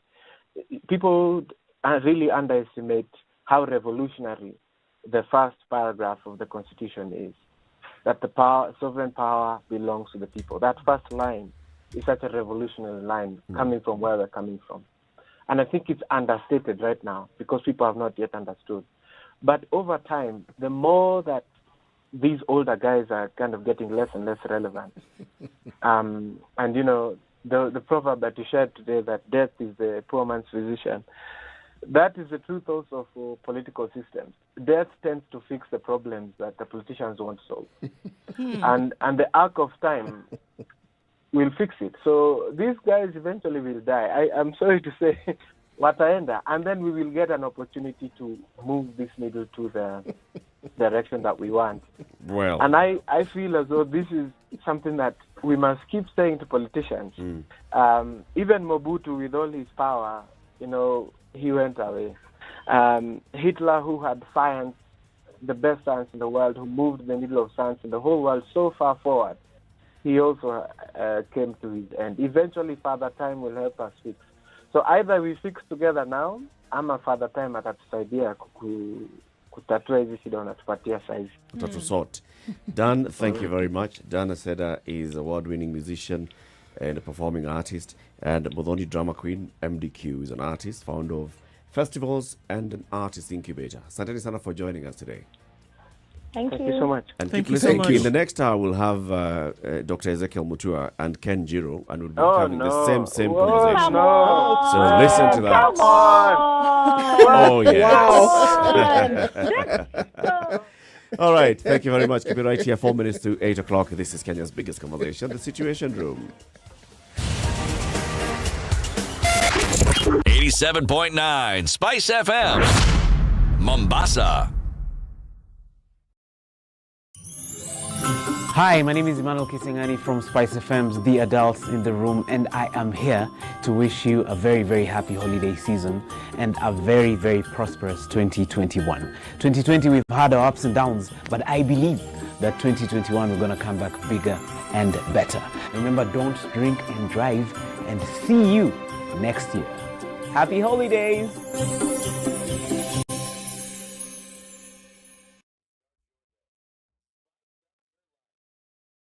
All right, so 4 minutes coming to 3 minutes to 8 o'clock. Just to remind you of our breaking news this morning. That's the Nyamira Governor, John Nyagaramaa, has passed on. A man who was 74 years old has been hospitalized for 2 weeks in Nairobi Hospital. He has succumbed to what the family is saying, complications exacerbated by COVID-19. We, of course, pass our condolences to the family, friends, and the people of Nyamira County. Nyamira Governor John Nyagaramaa has passed on. So the conversation that we've had with the artists, and you hear what they're saying. They say the problem is not the people. Forget, it is the leaders. What do you make of that? If I look at the needle, as they call it, of time, these older leaders who are being referred to were firebrands in their youth, and they had the same leaning and thinking as our two guests had. Not only were they revolutionary, but they would not accommodate anything but that particular world that they had seen. Yes, time, they say, is a great arbiter, but time also is a great teacher. There are things one learns with the time and one understands and one adapts. This conciliatory position that leaders sometimes take as the years advance is often seen as compromise, and it often is compromise. But then that is also an understanding that one arrives at when one is in a space and dealing with all these variables and juggling them and realizing that if I'm to achieve what I want to achieve, perhaps the thing I need to do is not just to push my agenda, but to understand how I can give or how I can take so that I can also give, and how by my taking I enable the other person to give, and vice versa, and then it goes on. It's a never-ending cycle of change. That is what we're witnessing here. Because even if the problems that we say we have are resolved, believe me, other problems will still be there that require resolution. But the problem is, the problems we have right now are rather extreme. They are not the gentle variety of problems that can be solved just through a little chit-chat here and there. They've become extreme. Oh, they're extreme. The problems we have in this country are extreme. They're extreme. Poverty levels are not gentle, they're extreme. If you are talking about the debt crisis, it is extreme. If you're talking about what we've been referring to as bad behavior, it is extreme. We're not talking about middle-of-the-road kind of situations here. No. There's an extremity to all of it. And that is why perhaps the so-called radical need for change is being espoused. And the youth seem to be forwarding this because they feel the brunt of these problems probably a lot more than people who are cushioned by age and time and by the economy. I don't think you can. Well, okay. Coming to the top of the hour, and then we continue this conversation. The conversation that we have this morning throughout the show is about politics and our culture. Which is the chicken? Which is the egg? Is it the politics that is influencing our culture? Is it our culture that's influencing our politics? Good morning. 7 o'clock. 8 o'clock.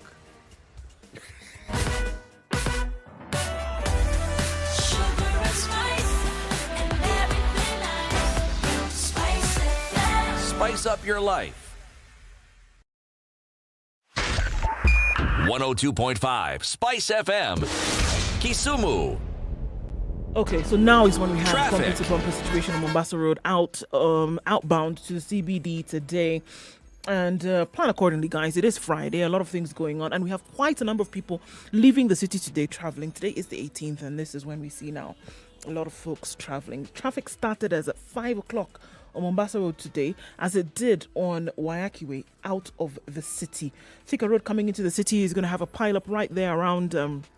rather bumper to bumper, not a pile-up, right around the Pangani underpass, and that leads us to some traffic situations as you're trying to get into the CBD. Use Wangari Maathai Road if you are coming off of Thika Road. It's an option for you to get into the city a little bit faster. The bypass is also up for use this morning. There might be an easier way to get to where you're going. Eastern and Southern looking very good. Red Hill bypass also coming out of Westlands will lead you fine into the CBD. All right, guys, let's see what it looks like in a short while. Round about 8 o'clock, and we're smack in the middle of traffic hours. Spice FMKE on Twitter. That's how you can reach us, or text on 40127.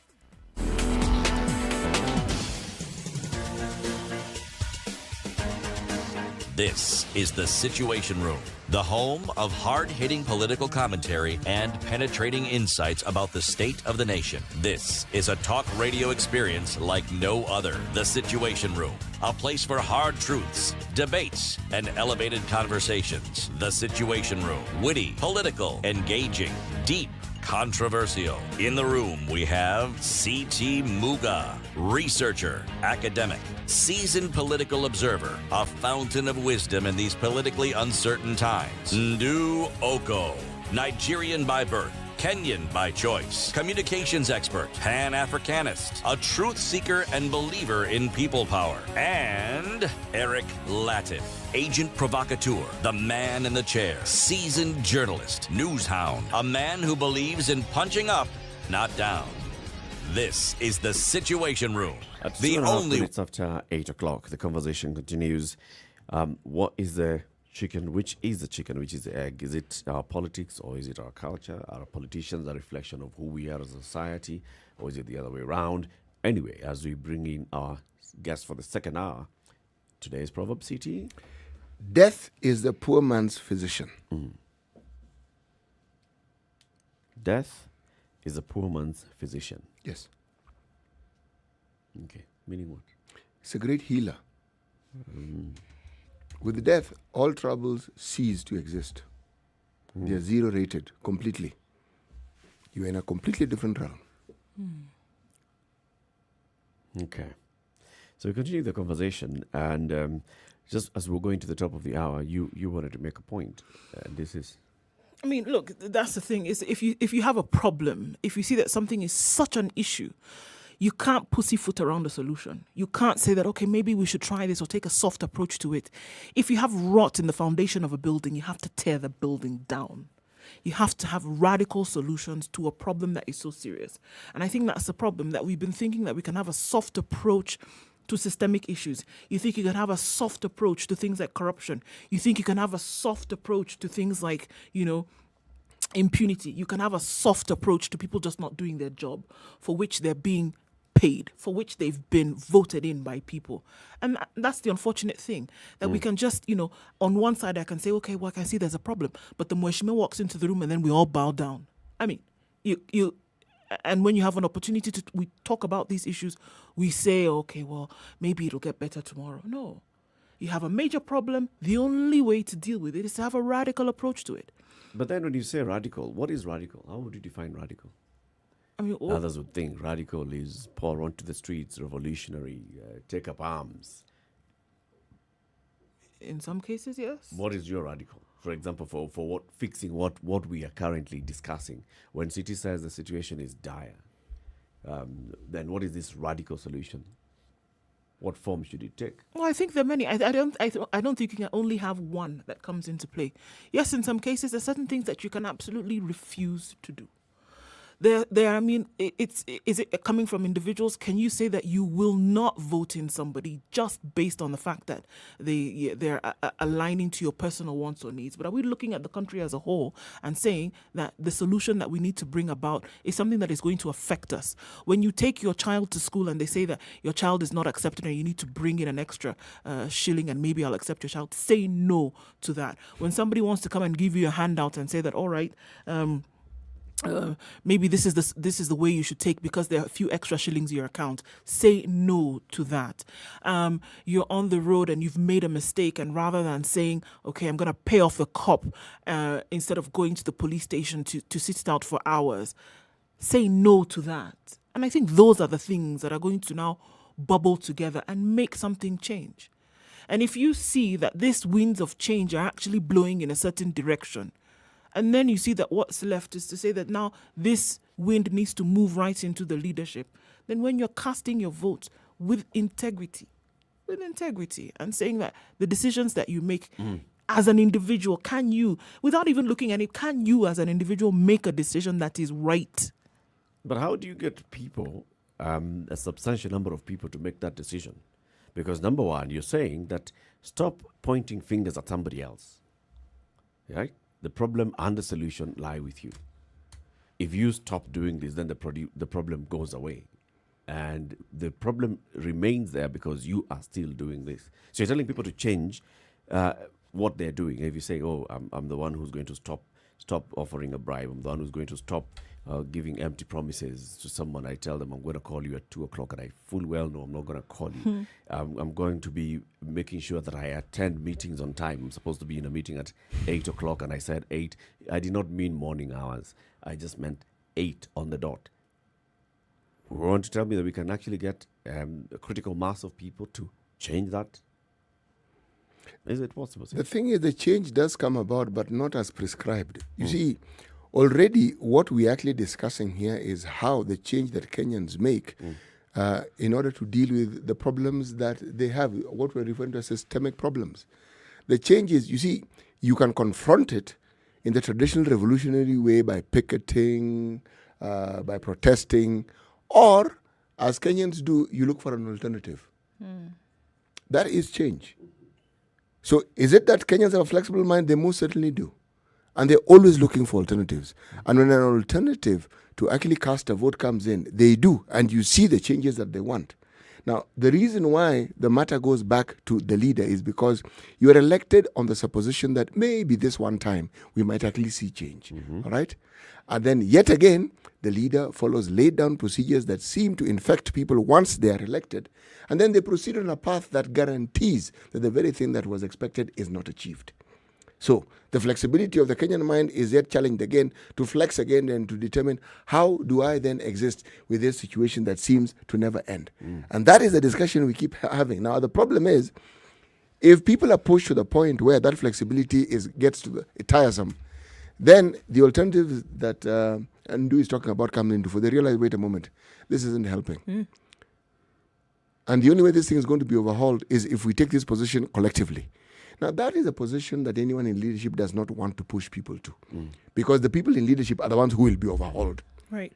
Because look at nations whereby if you even mention something like bribery, not in government, amongst the people, it's something that is so it wouldn't even it wouldn't even come up in conversation. How do you think those people got there? How do you think they got to the point whereby you can't even, you go into a government office, for example, to get something done, and the suggestion is that you should pay an extra amount to have this done, right? It doesn't even come up in conversation. Why? It's not tolerated at all. At all. Before you even get to get up there amongst people, it's not. You will stand in line, you will wait in line, you'll wait your turn, you'll get things done. It is a way of life. How did they get there? The human beings living, breathing, blood pumping just like us. Why? Desperate times. You think they were forced into behaving in the right way? Usually it's a difficult path that was followed. Exactly. Get to the end of the tether. Yes, it was. So in many cases, like I've said before and I keep saying, I don't think in some societies we're at the end of the tether.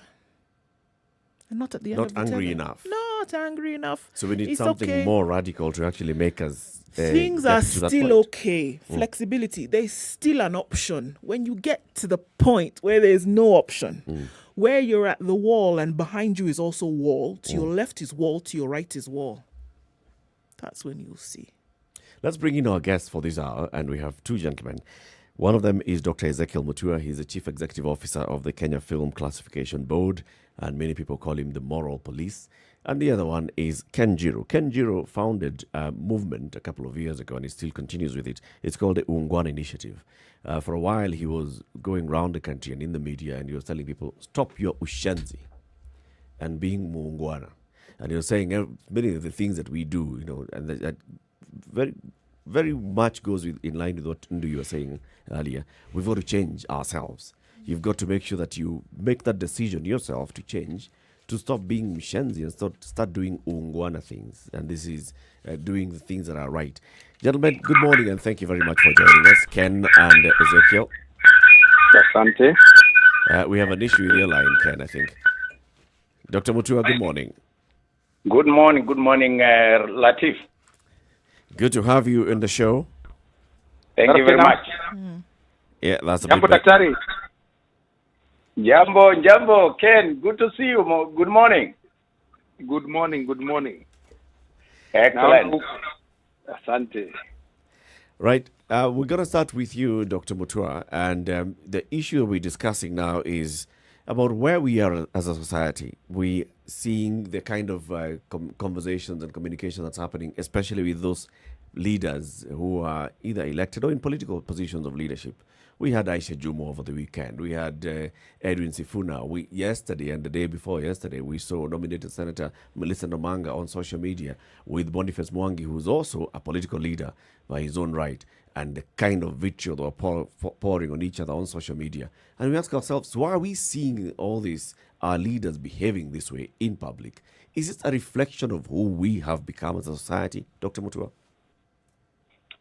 Eric, our biggest challenge as a country today is our moral problem, the breakdown of our moral fabric, and it is not just within the top leaders. Yes, top leaders are expected to behave better, there's a bigger responsibility, but it cuts across to the lowest, from the least to the highest office.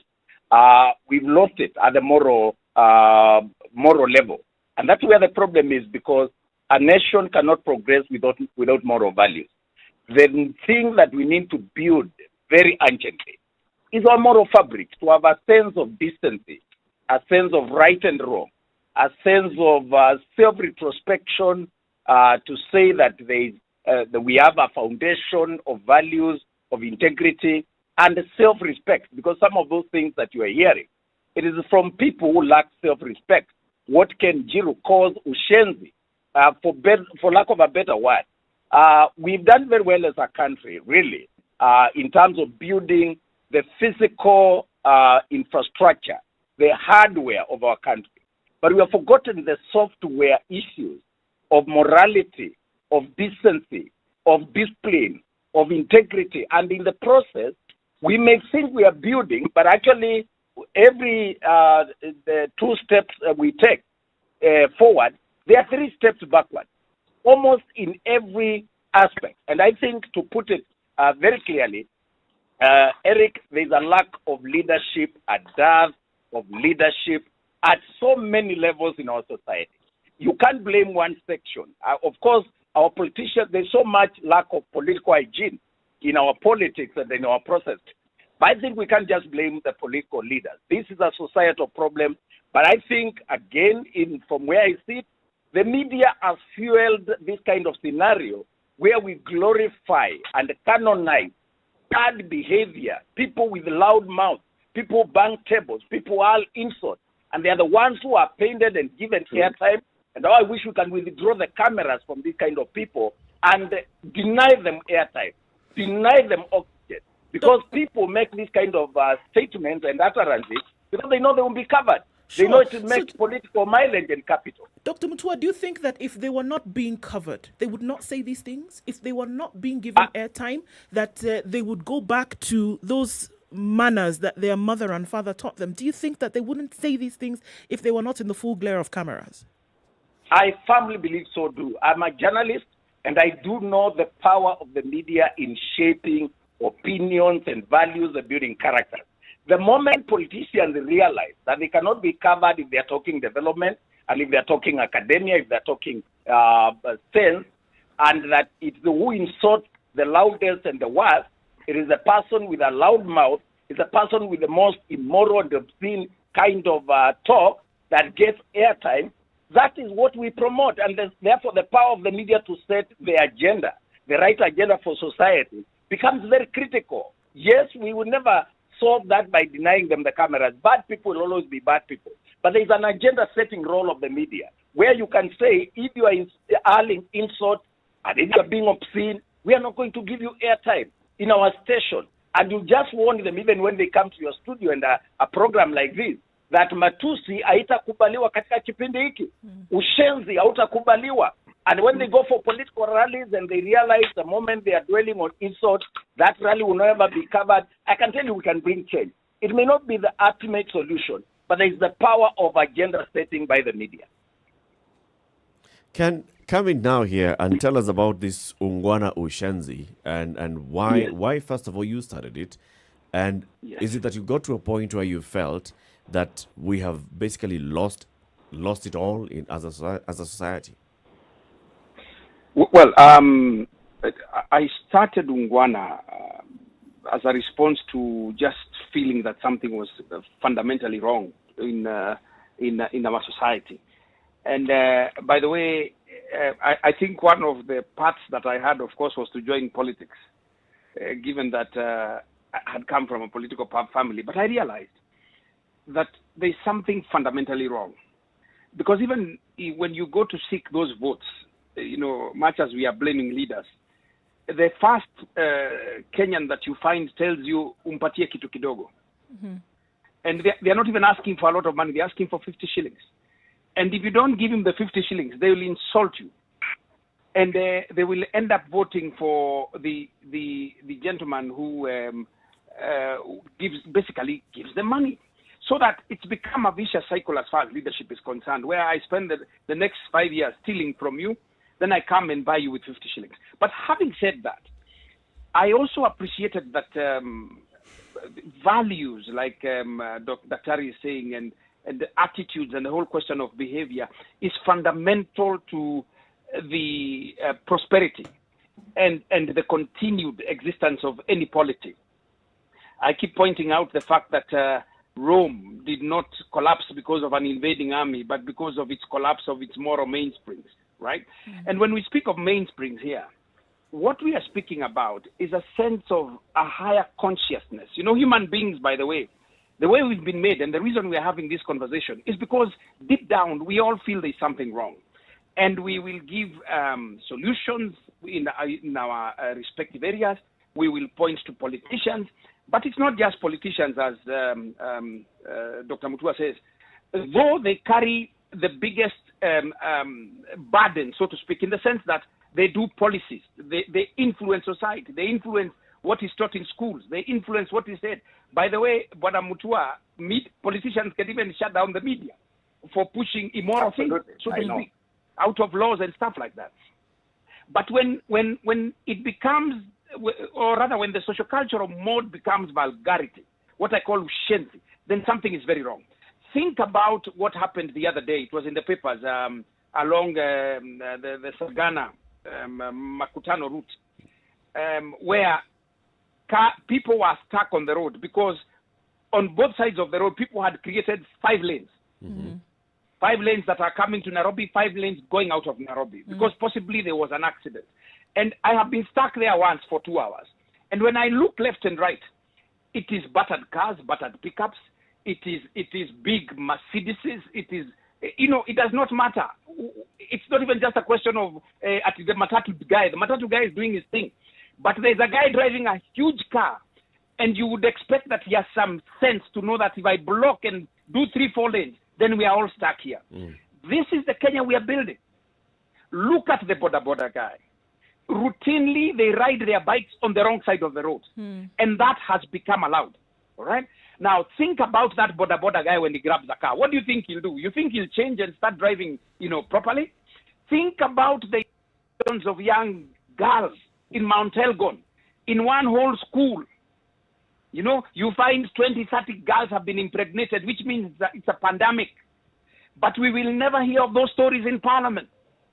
What we are all talking about is who will give the next seat, how the next seat will cause, stability in our country. And so for me, as I was going into Ngwana, I told myself, as one person once said, to all those thousands hacking at the leaves and spraying down on the leaves, there is one hacking at the roots.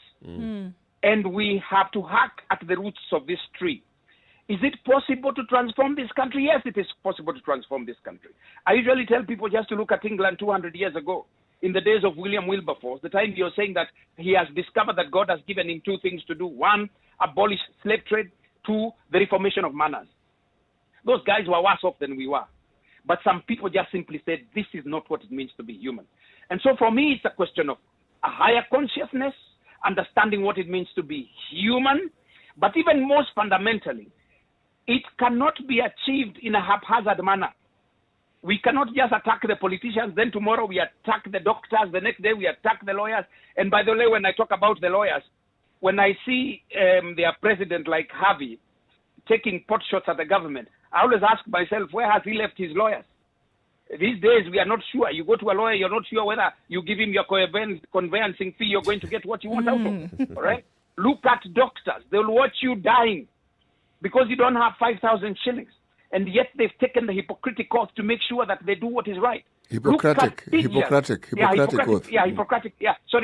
oath. Look at the teachers. Like I said, impregnating children. They are supposed to be custodians. All right?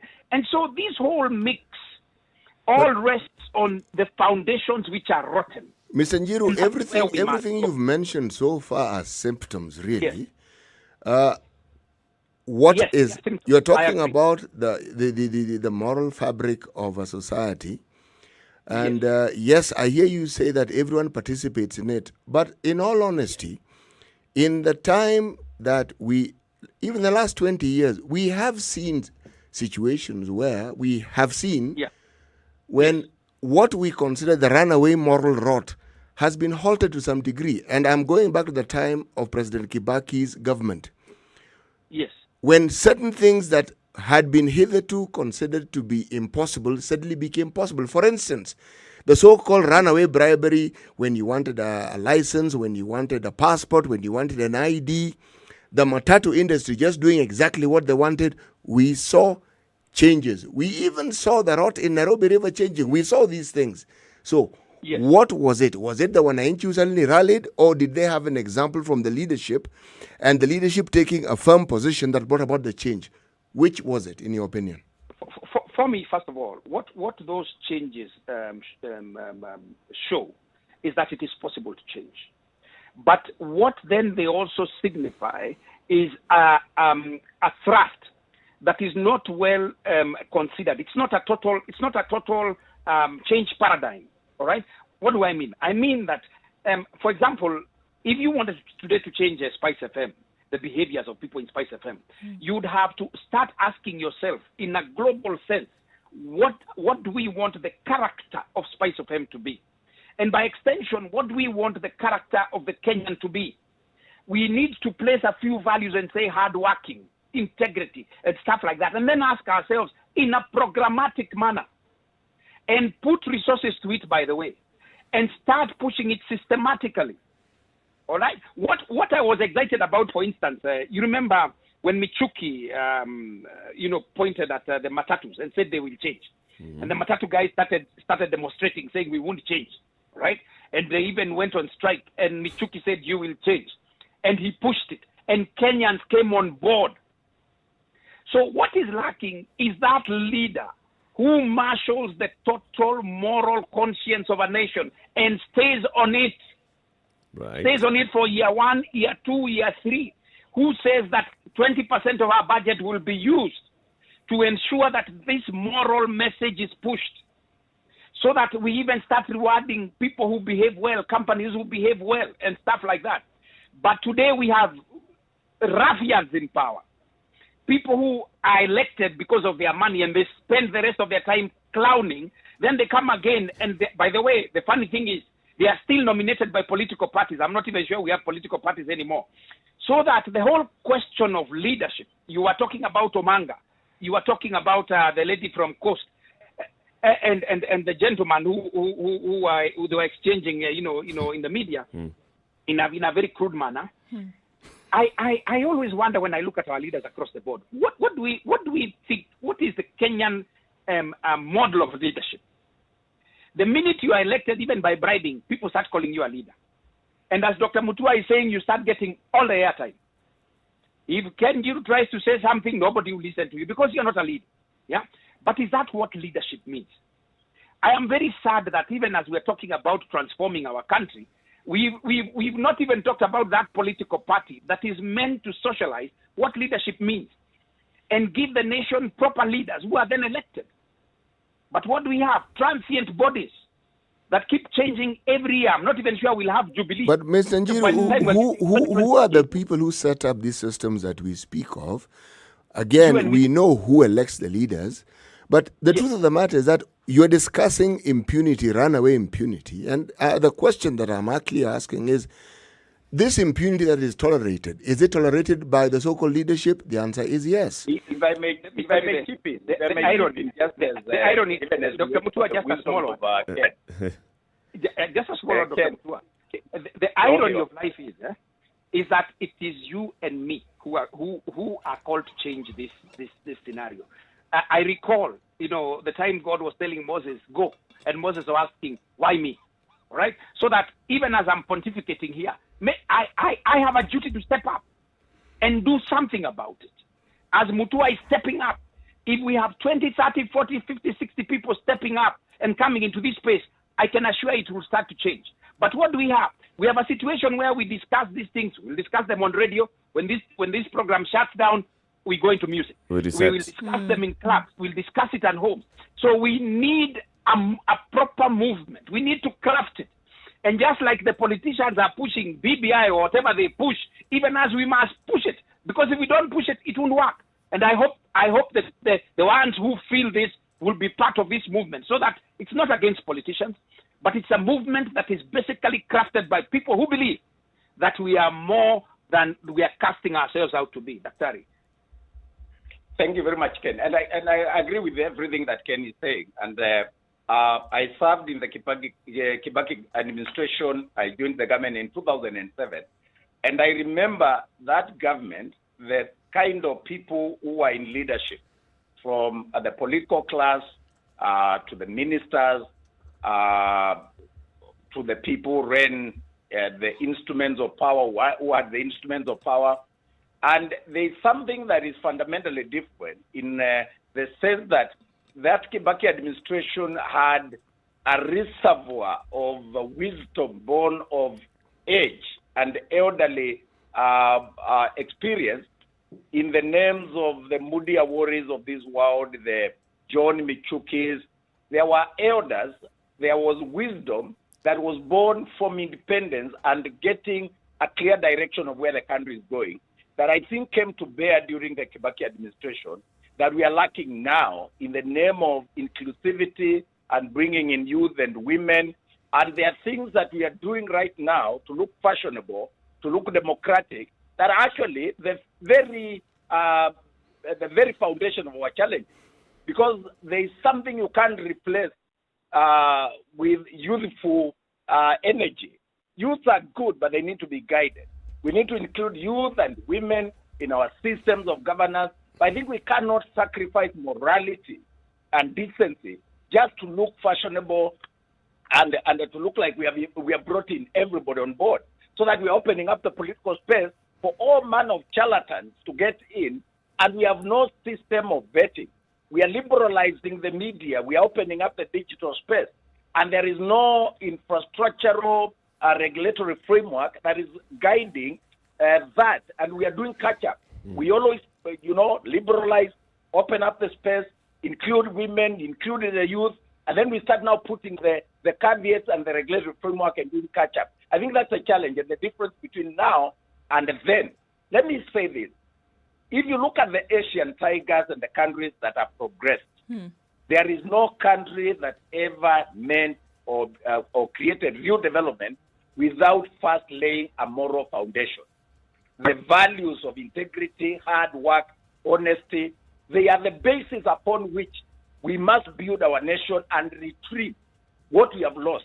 In my view, if you look at the Singaporean model, for example, the founding fathers of that country, Lee Kuan Yew, set up very strict moral foundation of integrity, and there must be rewards and punishment. That if you do well, you are appreciated, acknowledged, and rewarded in society. But if you are deviant, you are breaking the law and breaking morality and the moral fiber, and impregnating, like Ken is saying, schoolgirls and doing all manner of things, you can't buy that with money and buy your freedom. Lee Kuan Yew was unforgiving, uncompromising. That is one nation where a minister getting even a ticket, being bought a ticket by a corporate that is within their oversight, would be punished and sacked. And they build a foundation of moral values based on integrity, pragmatism, and morality, to the point where people knew, if you do this, this is the punishment. There's a if you do consequence this, for this it. is the reward. And I think that's what we are lacking. So we must get back to the basics. Let's take a break. It's not just an issue of politicians. We have lost it at so many levels, and we need to go back to the basics and say, decency pays. We cannot afford to bring socialites and charlatans to our politics, to leadership, and to reward mediocrity and punish excellence. I see a situation where it's very painful to see people like Ken have no place in society. I'm not saying he's not important, but what he's saying is not seen as critical, but as socialite will be given airtime. And you guys give airtime to people who really should not get airtime. Let's take a break at this point. And at the expense of intelligence and everything else. Let's take a break at 8:30. This is Kenya's biggest conversation, the Situation Room. We're having a conversation with Dr. Ezekiel Mutua, CEO of the Kenya Film Classification Board, and Ken Jiro. Ken Jiro is the founder and leader of a movement called the Ungwana Initiative. And so this one is where we're looking at our moral fabric as a society, where we are. Have we lost it? Have we lost it? Is it our culture that then is influencing the kind of politics that we have and the kind of behavior that we have from our leadership? This conversation continues shortly. This is Kenya's biggest conversation, The Situation Room. Spice FM. Hey, it's getting hot in here. The media has greatly contributed to the moral rot that we experience in this country. I remember a senior politician telling me, point blank, nobody steals in the field, it's stolen in the granary. So my friend, if you're going to win an election, jipange kwa granary. I think we are suffering from Stockholm syndrome. Our violator and abuser is also our redeemer in our mind. The whole political class, the whole political institution is rotten. It is based on ideals that cannot progress our country forward. This is The Situation Room, the only way to start your day. Spice FM. Spice up your life. Sunny conditions in Nairobi this morning, 19 degrees. We'll see highs of 25 and lows of 17 today. 26 will be the high in Nakuru, lows of 15. Partly cloudy right now at 18. Sunny conditions also in Nyeri at 17. Highs will be 23, coming down to a relatively chilly low of 12. 70% of rain in Nyeri today. Partly sunny conditions in Eldoret at 16. Good highs of 24 and lows of 12. In Kisumu today, it's mostly cloudy at 22. Highs of 27 and lows of 20. Cloudy conditions in Kakamega, highs of 27 and lows of 15. We have light rain in Mombasa this morning, still coming down. Highs of 31 and lows of 25. Mostly cloudy conditions in Malindi this morning at 22. Highs of 27 and lows of 17.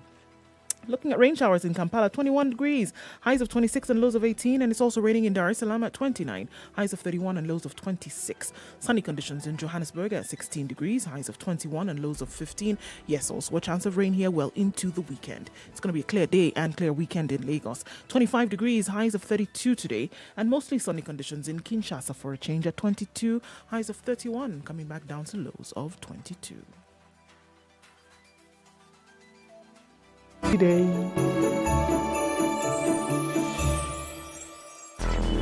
Traffic. Okay, so we're still looking at this bumper-to-bumper situation on Mombasa Road. It's quite thick and heavy coming into the CBD. The option is to use the eastern or southern bypass if you can get far along enough on the road to do so. Coming out of Thika Road also, as you get to the Pangani underpass, should be all right. I mean, moving traffic all the way through to the CBD, so that looks fine. Outbound, however, coming out of Westlands, going towards Wayaki Way, out towards Kangemi, the traffic is piling up as you get towards Limuru.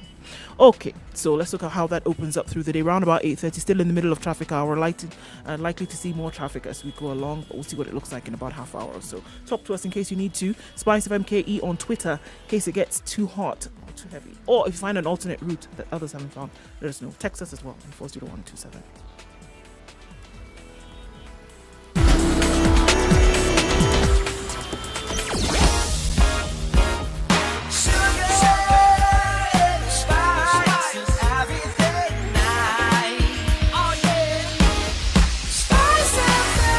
Spice up your life.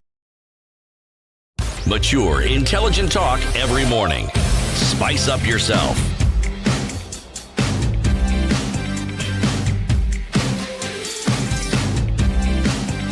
Mornings done right. 24 minutes to 9. 94.4 Spice FM. Good morning. You have Eric Latif, Nduoko, and CT Muga in the studio.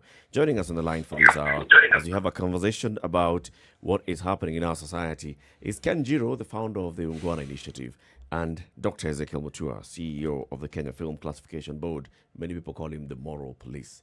So, CT, we've been talking about the role of leader versus the role of the citizen, and this is the elector. So, who comes first?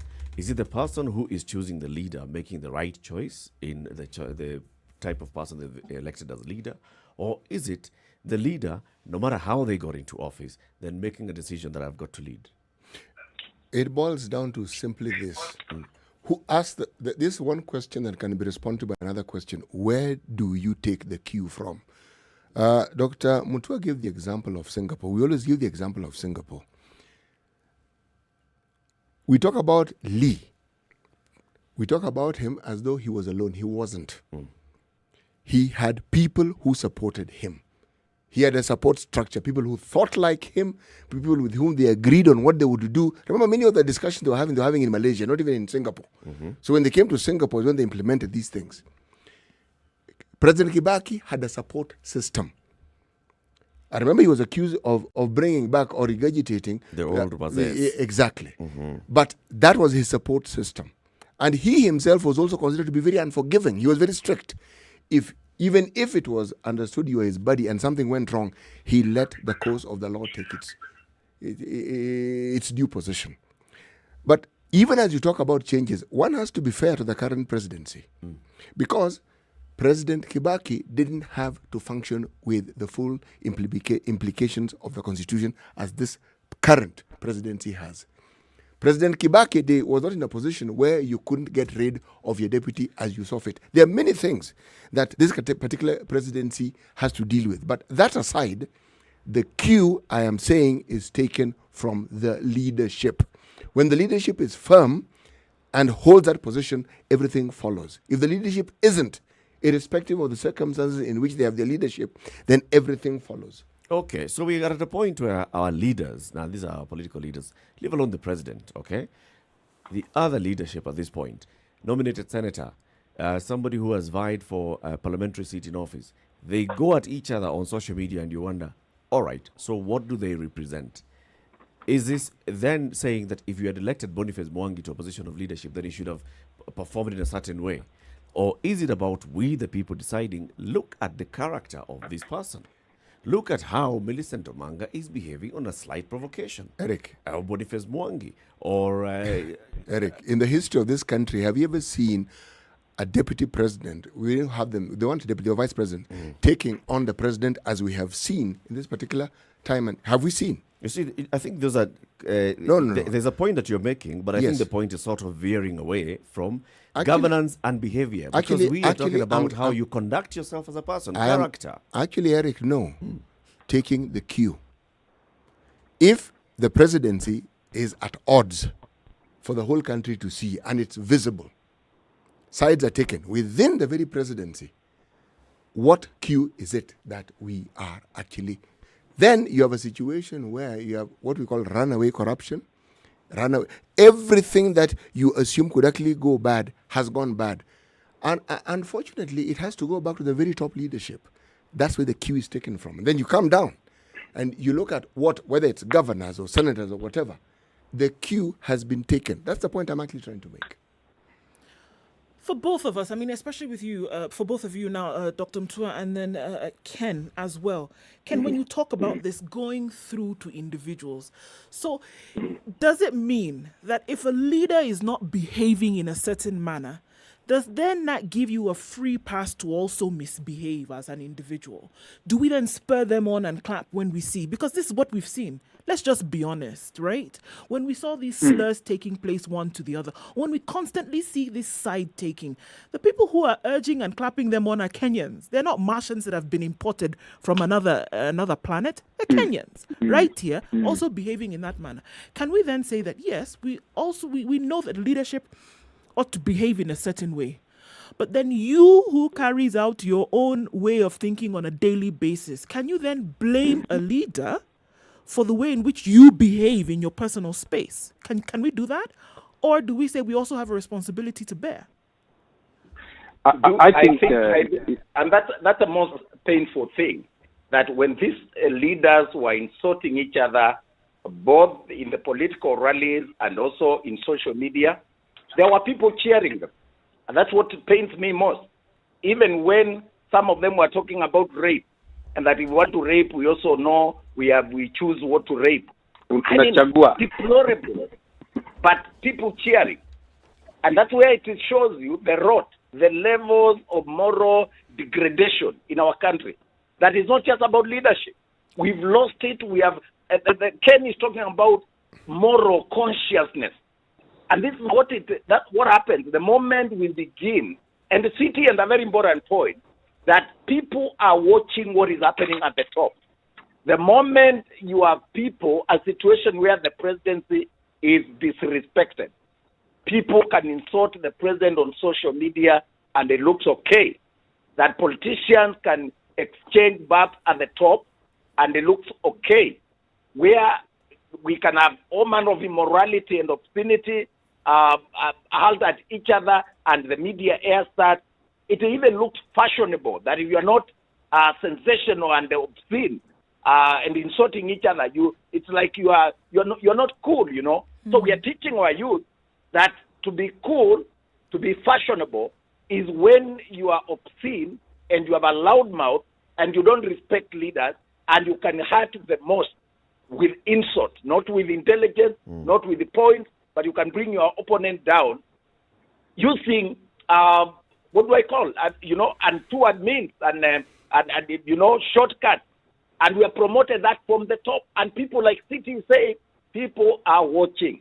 People are not stupid. And this is the problem, that we are setting them a bad example for our children from the top. Leaders are behaving badly. Parents are behaving badly. Teachers are behaving badly. Religious leaders are behaving badly. And the kids are watching. The followers are watching. So it's a societal problem. I'm very happy that you called the topic culture and the politics, because it's a cultural issue now.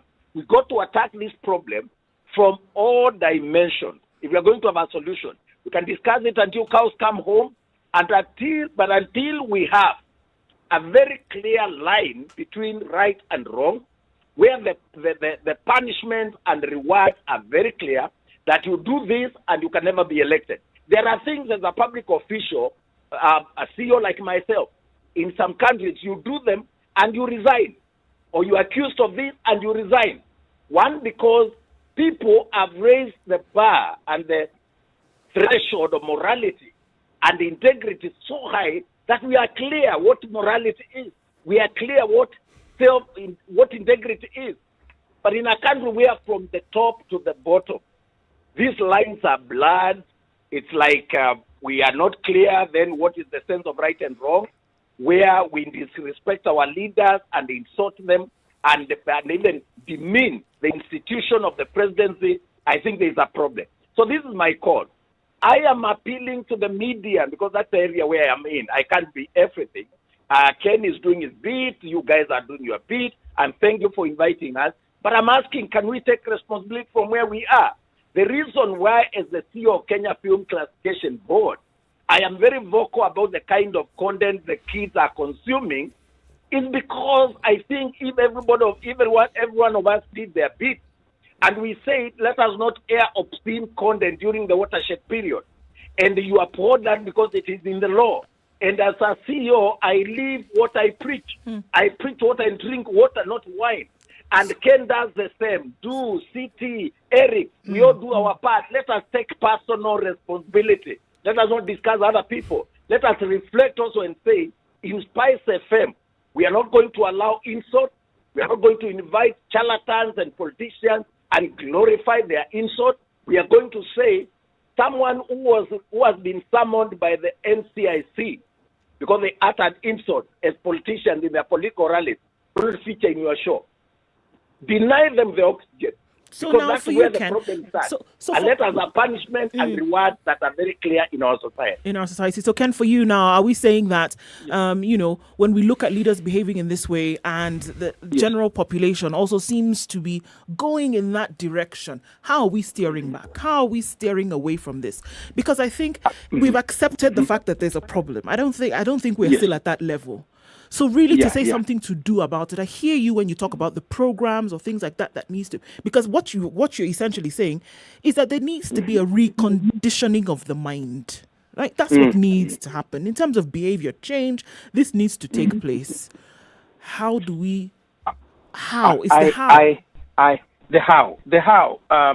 You see, culture, like we've all agreed, actually it's a cultural problem, and call it a social cultural problem that includes the way we even work. It's okay to steal.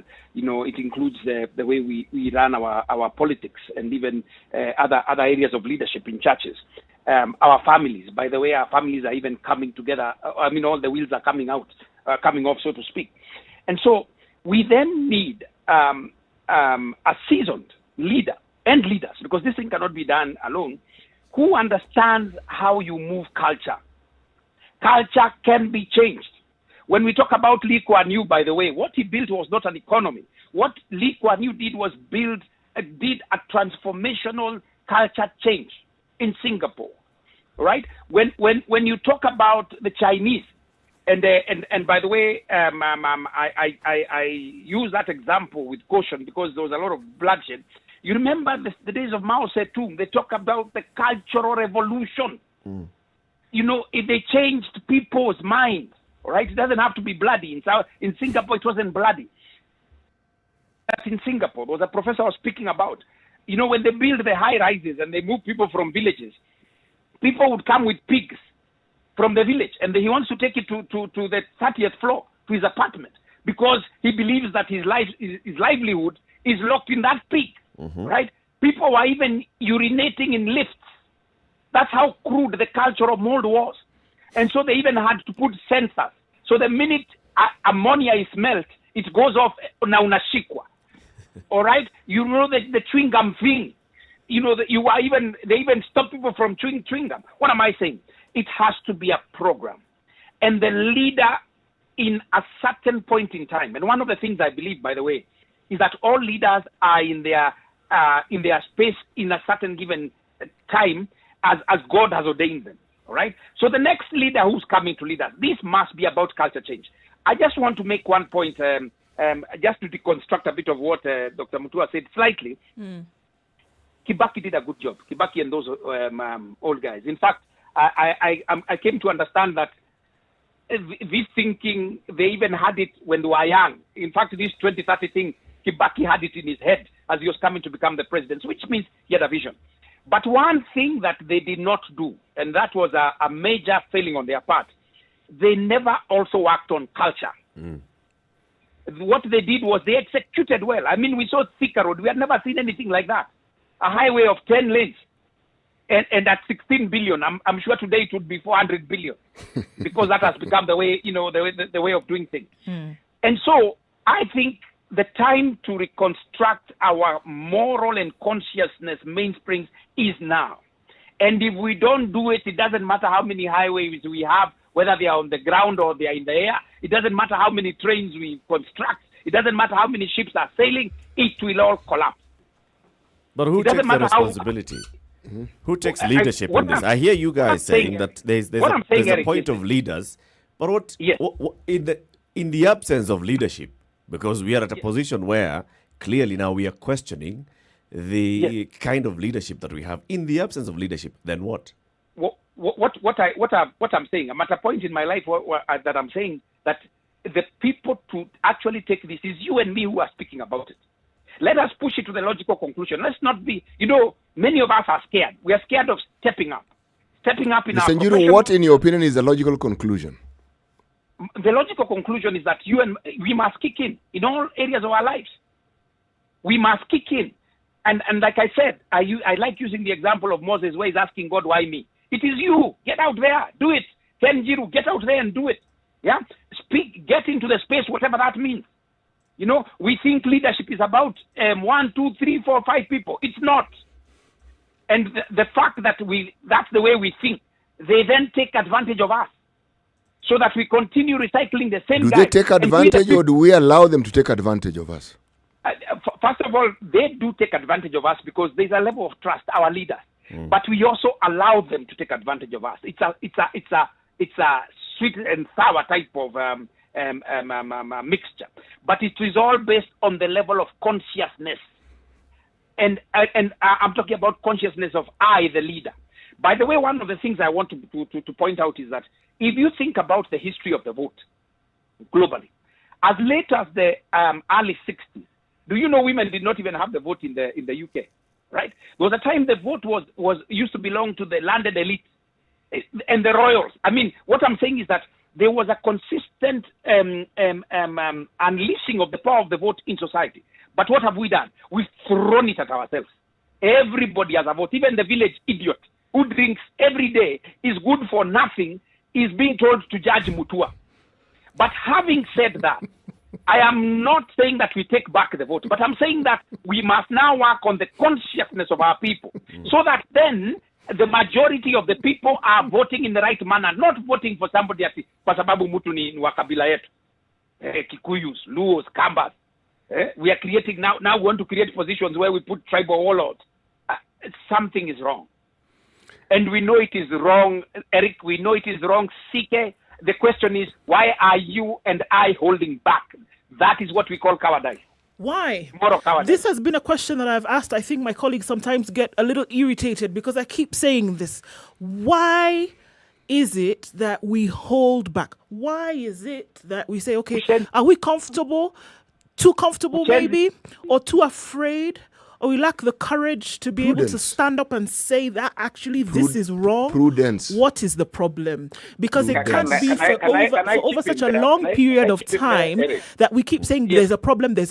Prudence. But then we don't say anything about it. We don't do anything I'm about repeating it. it. Prudence. City has only said it 11 times now. That's Prudence. prudence. It's not prudence. It's not prudence. It's cowardice. Cowardice. Dr. Mutua, what is it? Makes it sounds good. No, in cowardice. In my view, we've got to institutionalize the culture of decency and let people know that right from the young generation, because I think you cannot start molding them when they are done. They're asking why we are not doing it. Why we are not doing it is because, like I said, there is no foundational base for us to know that when you stand up for something, no matter the position you are holding in society, you are appreciated. You see, like now, some of the things that I do. Let me use myself as an example, because if I can't do that, I have no business talking in this program. I was a school head boy in my primary school called Ikumene Primary School in Mwala, Machakos County, when I did my CPE. In 1983, I was a prefect in Mwala Secondary School. I was a prefect and a CU chairman in Tala High School during my A levels. In other words, there is something that was instilled in me by society through those processes from when I was young that is helping me now as the CEO of Kenya Film Classification Board. And this is the point I'm trying to make. I'm not an angel, but I'm saying a leadership that is built out of experience, values that have been tried. You make mistakes, you know this is a mistake in leadership.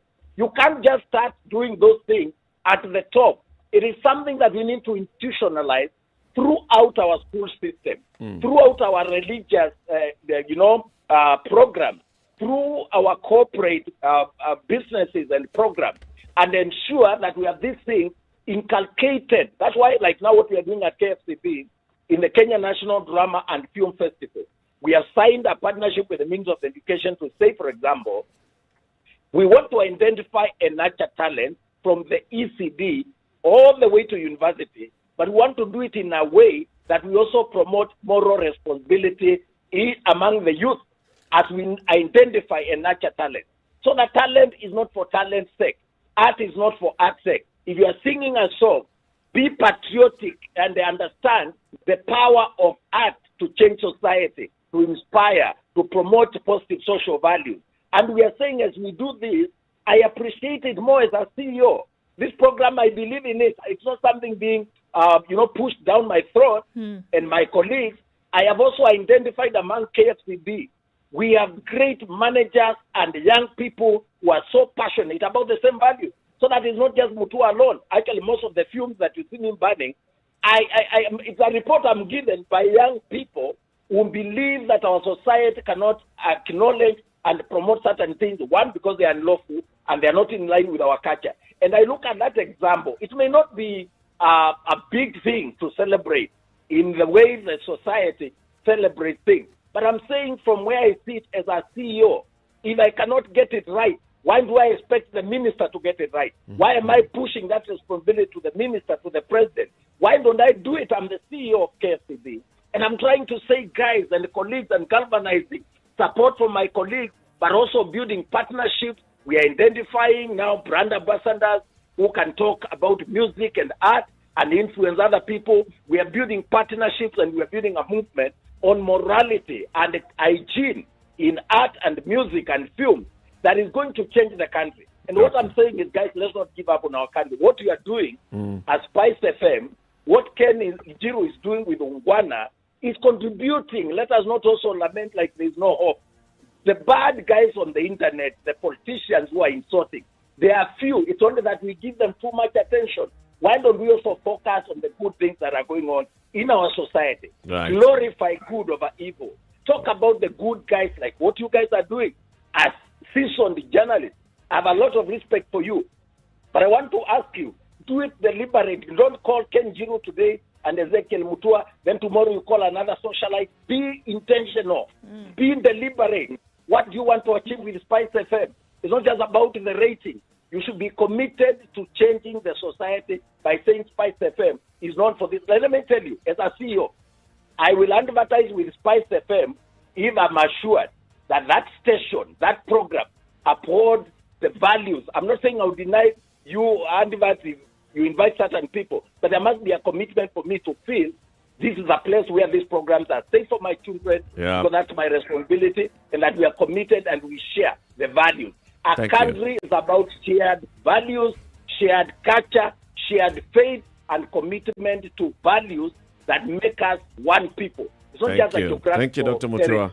Coming to the top of the hour, so this conversation has to come to an end, and I want to thank you very much for joining us this morning, Dr. Ezekiel Mutua, the CEO of the Kenya Film Classification Board, and Ken Jiro, the Ungwana Initiative. So there's Ungwana and there's Ushenzi, and you want us to stop all the Ushenzi and just deal with the Ungwana. By the way, Eric, in 2021, I commit to getting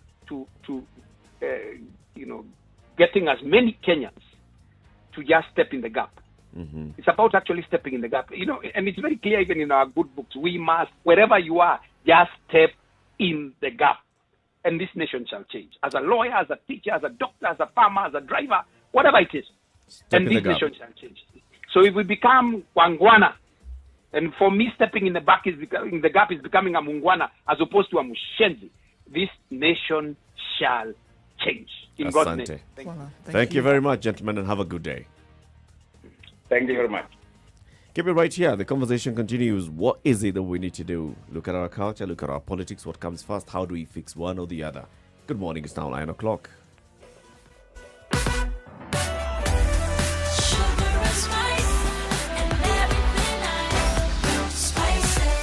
Spice up your life. 94.4 Spice FM, Nairobi. All right, looking more traffic in most parts this morning. Coming off of Mombasa Road, it shouldn't be too bad now as you approach the Nyeri Stadium roundabout. Heading on to Huru Highway also and into the CBD and then through to Westlands. That looks not too bad right about now. Eastern and Southern bypasses, don't forget, that's a great way to get where you're going longer. Yes, however, it'll get you there quicker than sitting in the traffic. In all things, please be extremely careful. We have a lot of outbound traffic from Nairobi today. Mombasa Road, Thika Road, Gong Road. So please be careful as you get into the weekend. Talk to us though through the day, Spice FMKE on Twitter, or text us on 40127.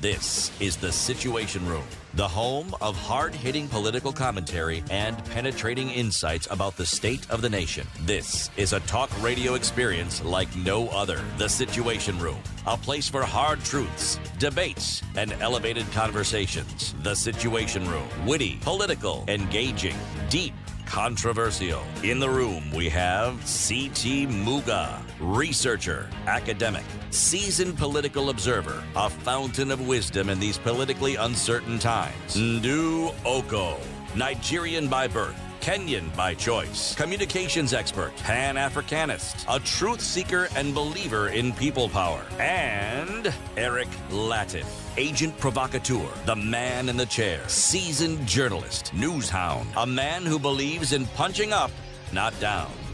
This is The Situation Room. The only way to start Thank you very your... much for keeping it right here in The Situation Room. This is Kenya's biggest conversation. The conversation today is politics versus culture. Okay? So one of them or both, there's a problem.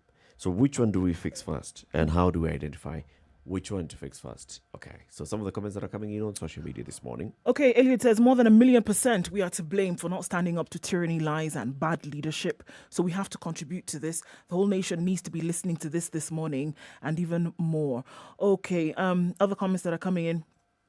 Change is necessary, but how do we effect it? Everything rises and falls on leadership. Change from top to bottom is transformation. From bottom to top is a revolution, and that's according to Ojaka. We cannot sacrifice morality and decency for us to look fashionable and democratic. This according to Bonaventure. He also says the Asian Tigers got it right when they addressed the moral foundations of their countries. Okay, and so Olive says, Ezekiel Mutua works for a government that steals from the sick and the poor. How does he have the authority to lecture Kenyans about morality? He should start by criticizing his seniors in government. Ojaka says, what we are witnessing in Kenya is a lack of discipline. There needs to be consequences to human action. Enforcement of laws through strong-willed leadership. Action needs to be consistently applied across the board. So Kenya has lost its moral compass as far as that's concerned. Media should desire to stoke information. Media should define culture. Media should foster ideology and set standards for morality. So quite a lot this morning. What I'm hearing, that media should be the church. Okay, one more. Raphael Conrad says, Kenya politics is shaping up in the Okay, I lost that comment. So what you're hearing is media should be the church. Media has a role. It does. It does. It does. It does. And the thing is, it's if looking at any role in a singular manner, I think is where perhaps, or overemphasizing the importance of one particular arm or one particular arm of the society. When we look at the changes that brought about this new constitution, where it started off, it was a concerted effort of many players coming in. The church came in, civil society. That concerted effort is what brings about change. So, and I guess one of the things that both our guests said was people playing their role, and that to me is a valid point. If someone takes up the mantle that is actually their core business, and everybody else in the fight or in pursuit of the same goal, then the things we are seeking to achieve, in my opinion, at least some headway is made. Yes.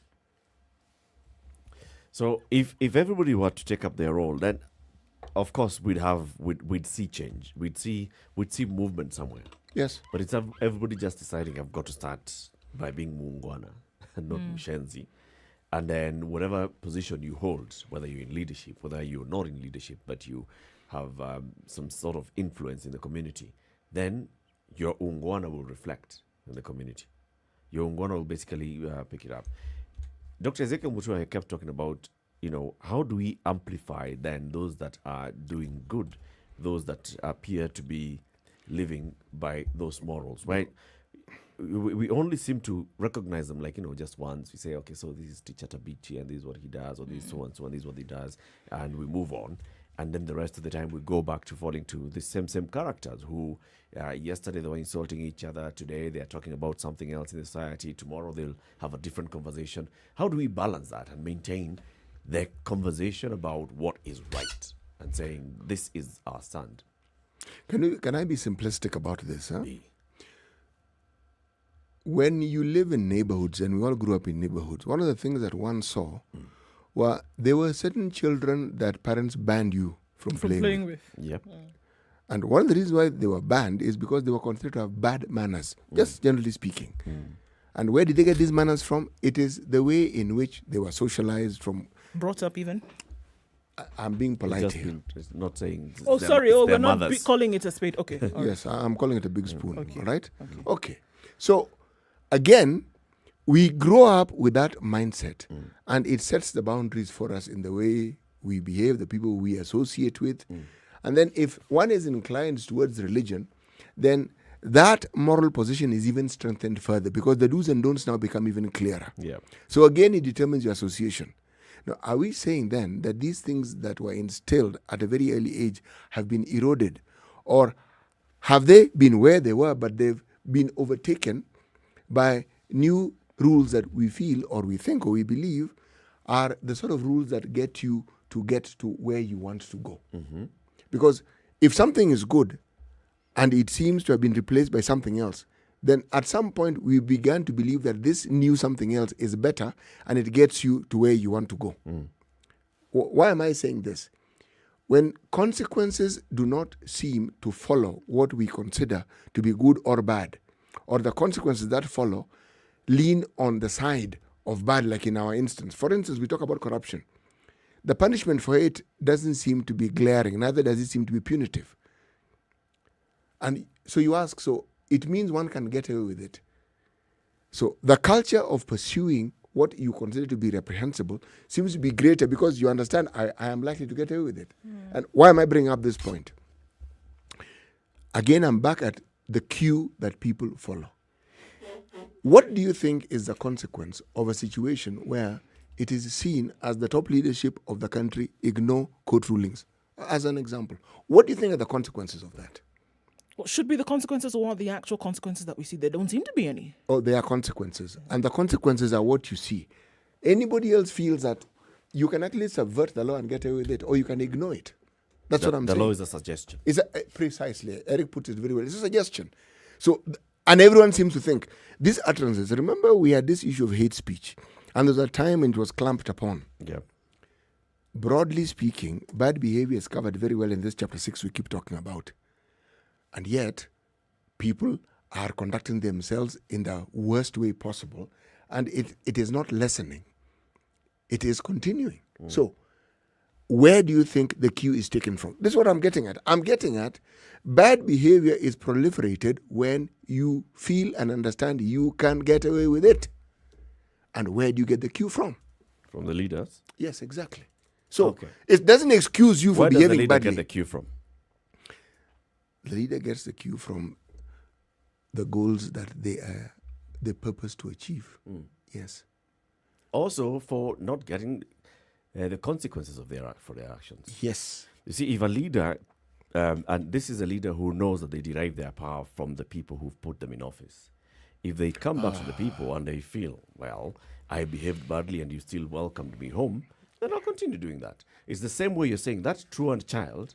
If a child goes and is known in the community, picks eggs because the chicken has laid the egg and he decides he wants to play with his eggs as football and breaks all the eggs, comes back home and the mother is doing nothing. The mother is, look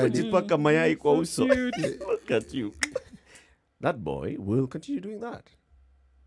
So the cue is basically being given and being taken. That boy continues, sees that the mother has no problem, continues, and the mother is basically just the one who's allowing this to happen. So maybe the leadership is also taking a cue from us. They do. Let me give an example of something that has to do with what I did for the longest time, teach.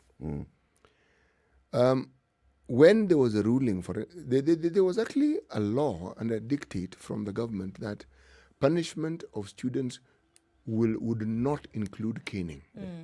That to me made sense because there are alternate ways of punishing without necessarily inflicting pain. However, what I saw, which I found particularly interesting, was a change in the way parents handled punishment given out to their children. Let's say a child was detained. You would find a parent coming to school to have a tiff and a shouting match with a teacher who dared pick on their child. And you would ask, there are X number of students in this school. Why would your child be picked on? Because you don't like me. If there was no, do you know the teacher? No. So there is no personal reason, yes. So don't you think, and also your child isn't the only person who is being punished. There are others. So it isn't as though yours was picked on. Certain things were done contrary to what they should, the rules of the school. And so these are the consequences. And the numbers of such parents increased. So what do you think the response of the teachers would be? You do not bother. Yeah, leave them alone. There's the understanding by parents that it was not corporal punishment, it was punishment. Yes. It has been banned. So do not punish my child. Yes. And then there is now the same behavior that is also permeated now to the students. So the children know. Nothing will happen. Touch me, my friend. Okay. Do you know my father? Yes. Now, why do you think I start with the school? This person grows up. All right? And while they're growing up, because they know there'll be no consequences, they burn dormitories, they burn libraries, and it continues. And then they become adults. What sort of person do you think this individual is going to be? They will be the sort of person who disregards discipline completely. That's what the law does. The law tries to ensure that discipline is actually applied. Yeah. Yes. So it starts off as something innocuous, but then it becomes a societal issue that people are grappling with and figuring, now what do we do? Which one comes first? Which one comes before the other?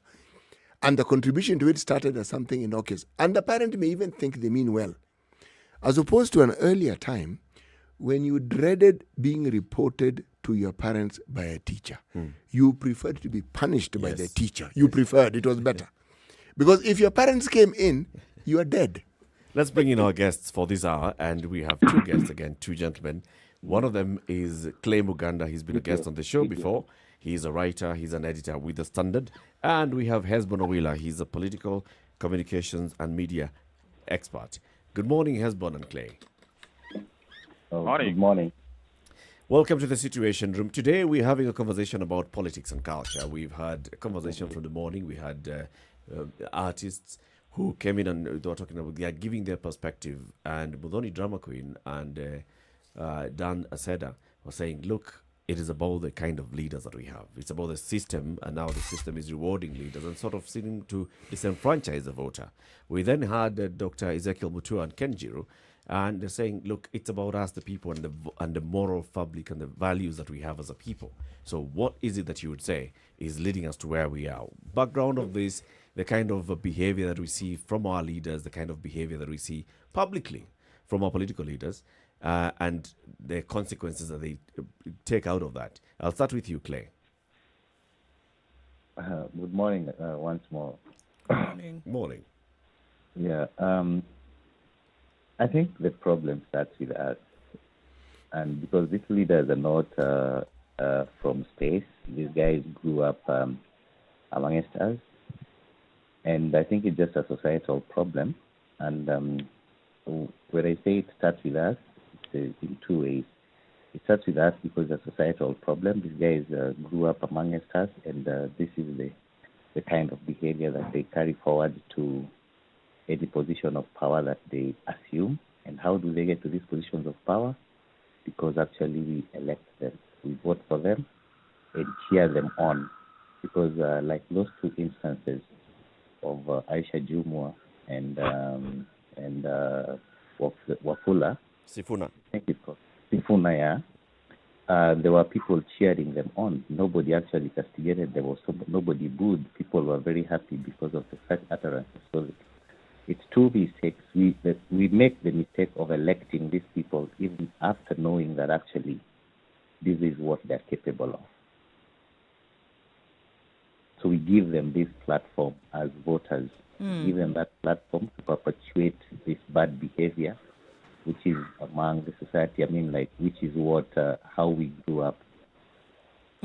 Coming, a lot of what was said also, and we've even heard, and then throwing it back to us, is that, you know, a lot that's put out there, whether it's on TV, in the newspapers, whatever other form of media that's available now, even social media, is that we then give audience to them to be able to do this a lot more. Can we change the narrative? Is it possible, really, to change the narrative and say, even if this spills out, can we then say we will not give it coverage, we will not talk about it? Is that a way to deal with the problem? I think, like right now with this kind of citizen journalism and with so many people with phones and stuff like that, mainstream media can maybe say, okay, fine, we'll give them a blackout. The same way probably now mainstream media have decided to give Lit Mwendorf, FKF, and the football matches a blackout. But there's this possibility that people can still live stream these utterances. People actually can put these clips on social media. So the media, yes, mainstream media can give them a blackout, but still that will not stop the utterances from actually being heard by other people. But Clay, let me ask this question. Now, where do you draw the line between the freedoms that people must enjoy as enshrined in our Constitution, and at what point do you have this protective layer where you now want to ensure that you are doing right by the citizens by denying them or limiting the same freedoms that the Constitution actually allows them to have? Oh, there's always this argument every time the media, the mainstream media, talk about freedom of expression and freedom of the press. You're always reminded that freedom it comes with a responsibility. So why don't they also? They also have a responsibility just to have good manners. Let's bring in Hesbon now. Hesbon, the role of the media in this, in shaping the journey back to a moral society, where people take responsibility for their actions, where people are expected to behave in a certain way in public, especially those that are elected in position of authority. What role does the media then have to play?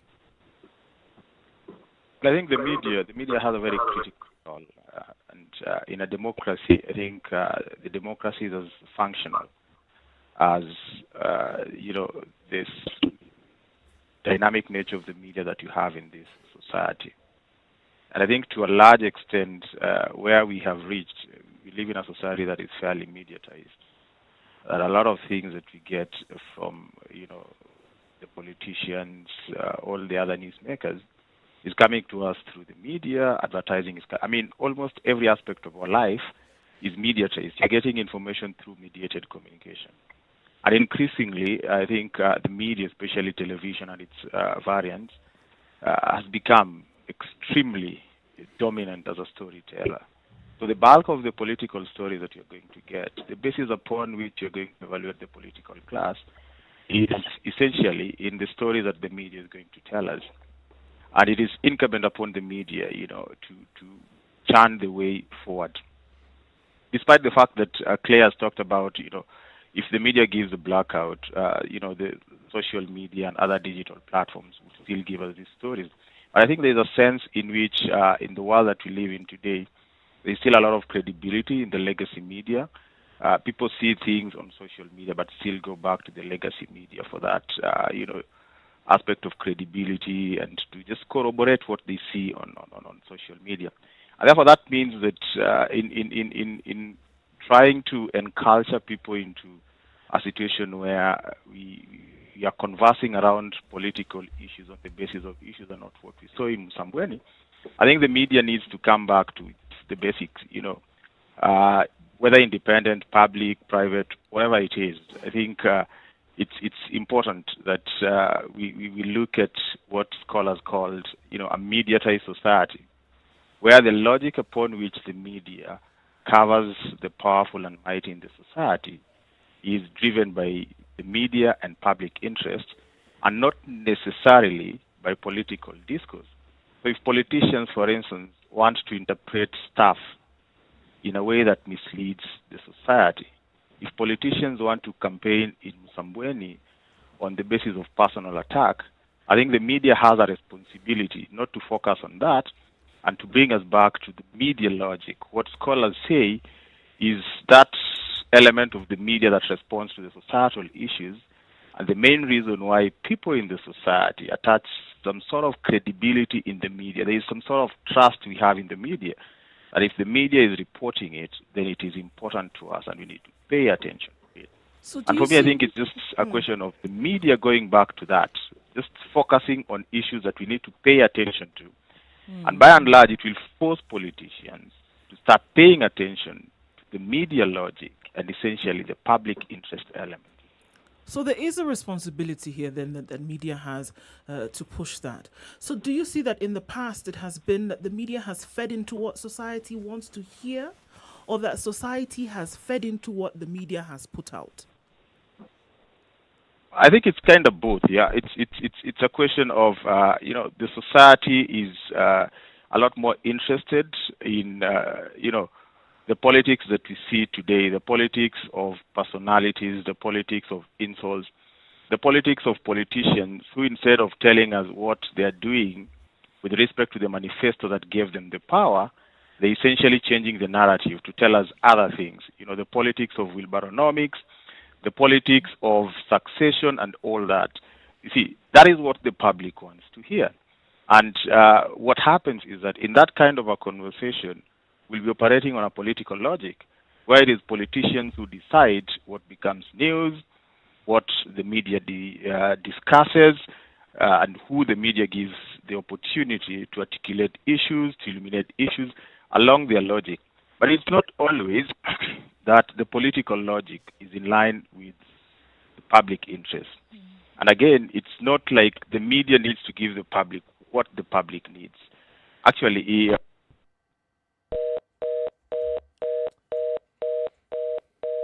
We've lost both lines. I think there's an issue now with our telephone line. So it's about the media then and their role. I mean, it's very interesting the way in which that's been put out, because then if you actually begin to change the conversation, you inadvertently force, because if it's all being gobbled up, you inadvertently force people to start to think in a different way. And if you realize that is where the attention of the people then goes into. If you're saying that we're going to cover development stories, we're going to cover what the real situation is on the ground on a regular basis, condition people's minds into thinking in a certain way, it could contribute significantly then to what politicians are putting out there. Because if they realize that, or leaders are putting out there, because if you realize that this is the direction that people's minds are going in, and they're not going to be listening to anything else that you're talking about, and you want to capture their attention, you're going to go in the direction where their interest lies. Or you would hope that that's the direction that they would go in. You know, it's interesting when you consider the various aspects of reporting and the trainings that people have. For instance, somebody who's a health journalist, the way in which they will report whatever it is that they want out there, it's reporting, yes, but it won't be the same way as someone who is actually reporting a political occurrence. Yet, if you give the person who is, say, a reporter or a journalist whose focus is politics, and you ask them to report on health issues, the likelihood is that they will report it in the same way as they reported political issues. Now, so the emphasis that is actually required or what needs to be brought out may not be brought out quite in the same way as you'd like it.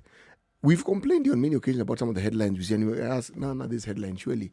Does this actually represent what actually happened? Or are they reporting accurately what should be happening? Then you have to bring in the debate of the business angle or the business arm of the media, because they have to sell so a product. I think that comes into the question that Ndu was asking. Maybe we can even bring in Clay Muganda because he's still on the line. Is it the audience that then makes the media write the stories or highlight the stories that it does?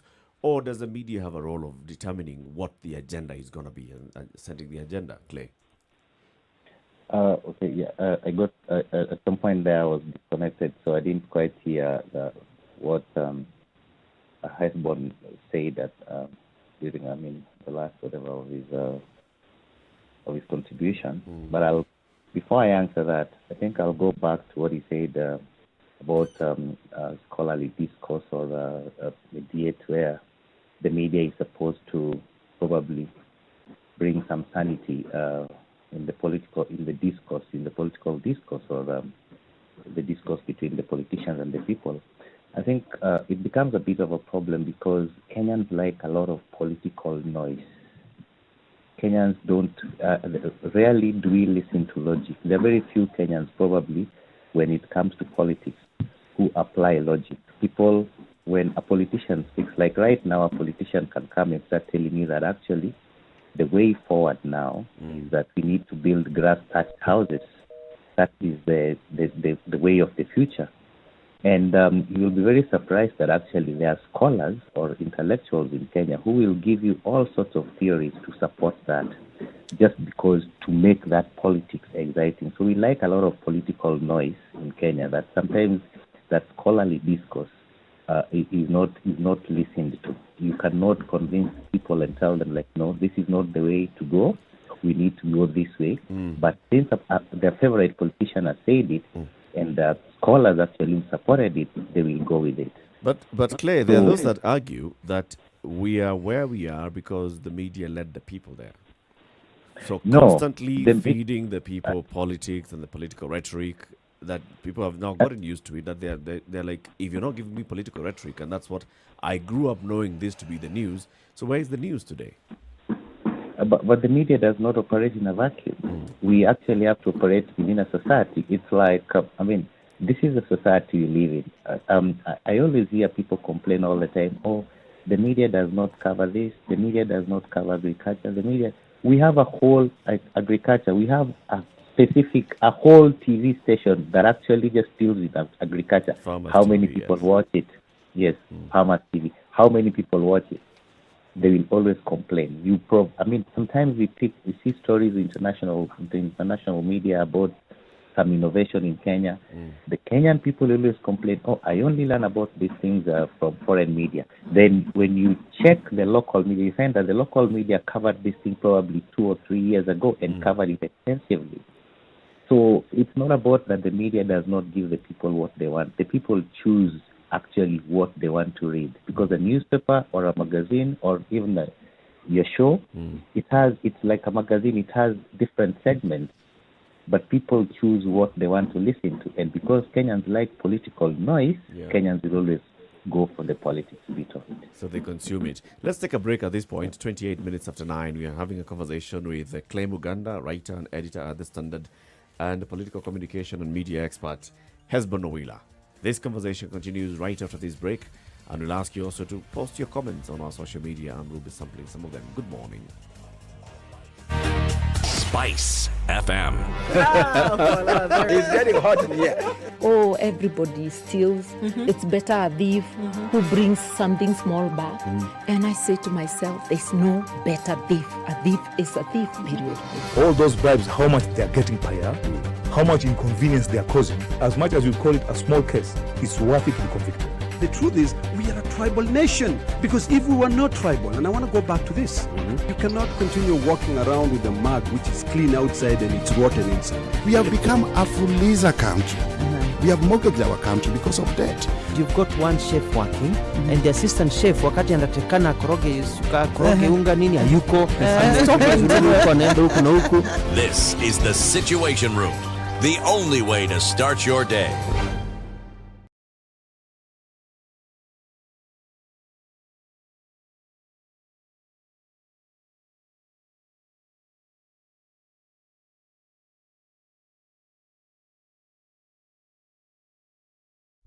Classic soul, R&B, smooth jazz, neo soul, and nostalgic ballads. Make some noise. Yeah! You're listening to Spice FM.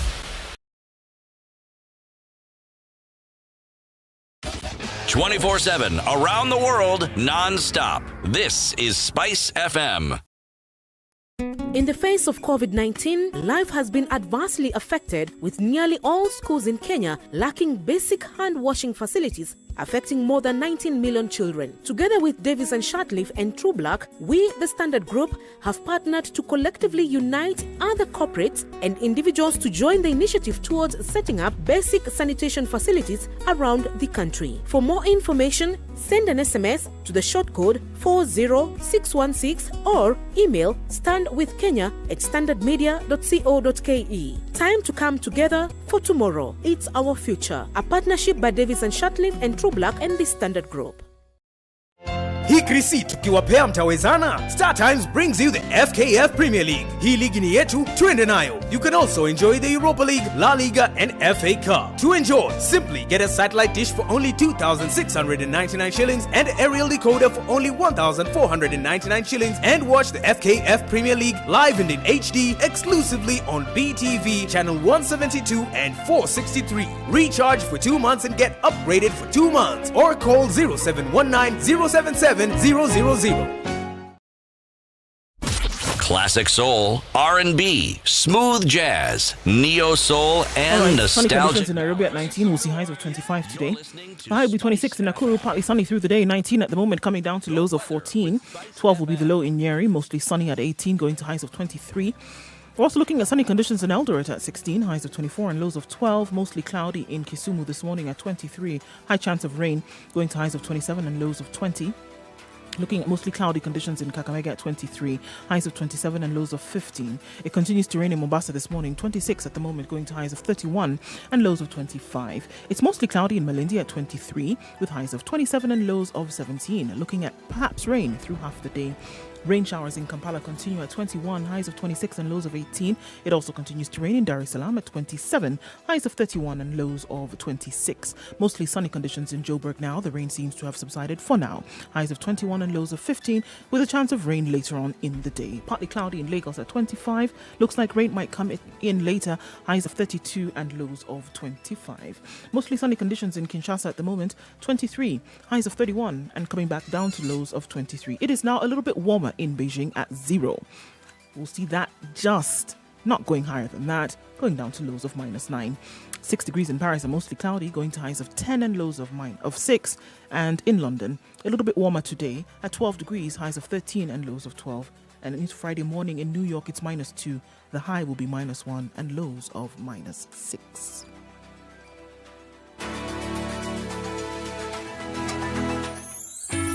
Hello, Spice family. Happy holidays. This is Barbara Mbaka, the Duchess of Money. I'd like to take this opportunity to say thank you. Thank you for supporting us. Thank you for always plugging in to all our shows. Thank you for being part of our conversation. There is no us without you. So we say Asante Sana. I would like to wish you happy holidays, good tidings, and a happy new year. See you next year. And remember, keep it Spice FM. Don't touch that dial. Mwah.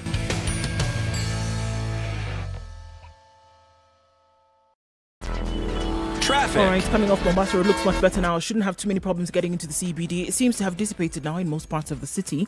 Outbound, however, the traffic continues to pick up, and we're likely to see this through the day and out into the weekend. But for now, it looks pretty good. Getting in and out of the CBD without too much of a headache. All right?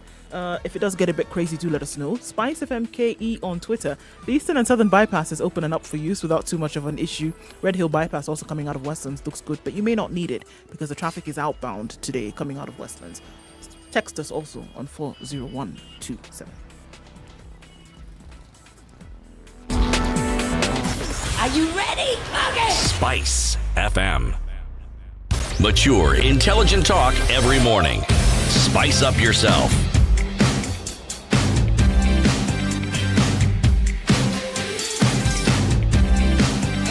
Mornings done right.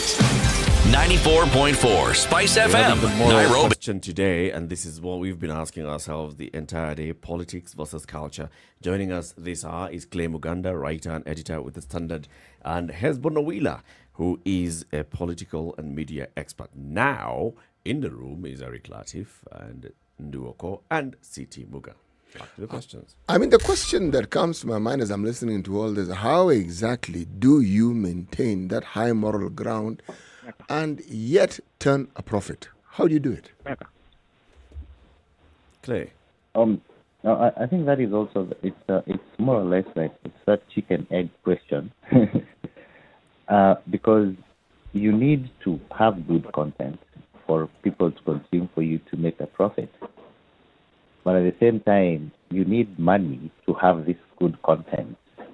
So whenever people say, like, I don't consume local media stuff, but at the same time they expect you to have good content, you wonder, like, okay, fine, so how are you supposed to produce this good, to have this good content, this killer content and stuff?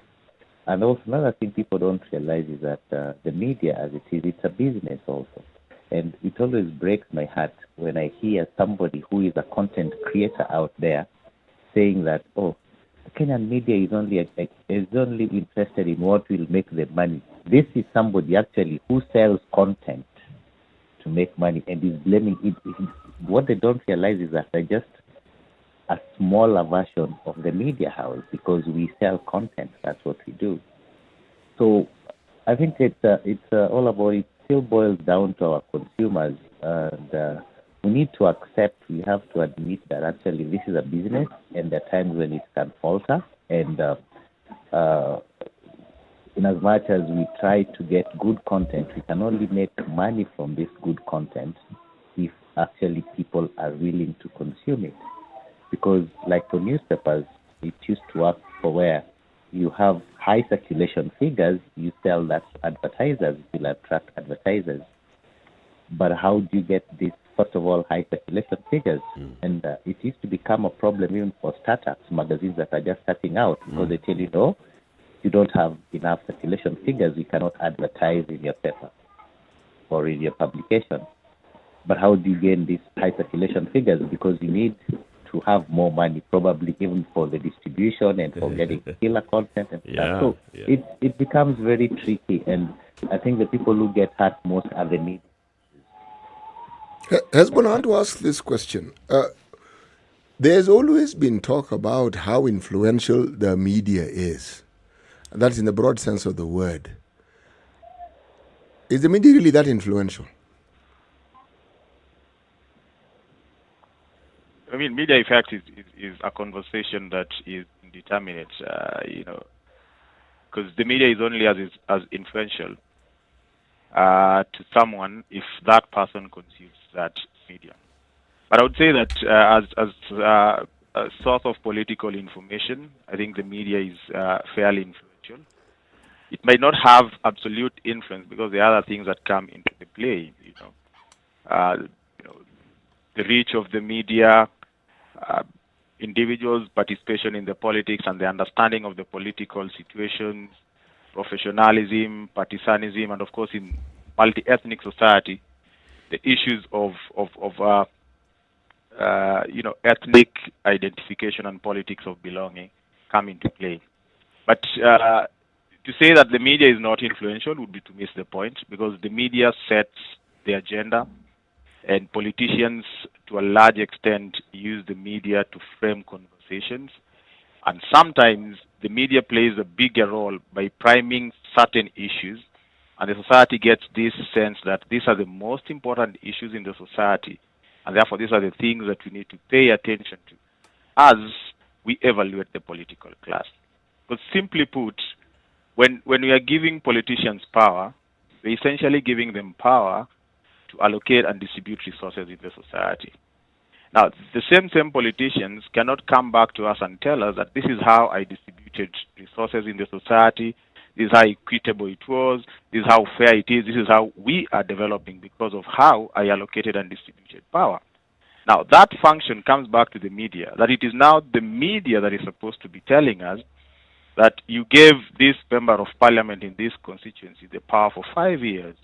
Now, in the last financial year, for instance, CDF gave each and every MP in this country 137 million. So I would expect that it is the media that is at the forefront to tell me what is happening in Suna East, where I come from.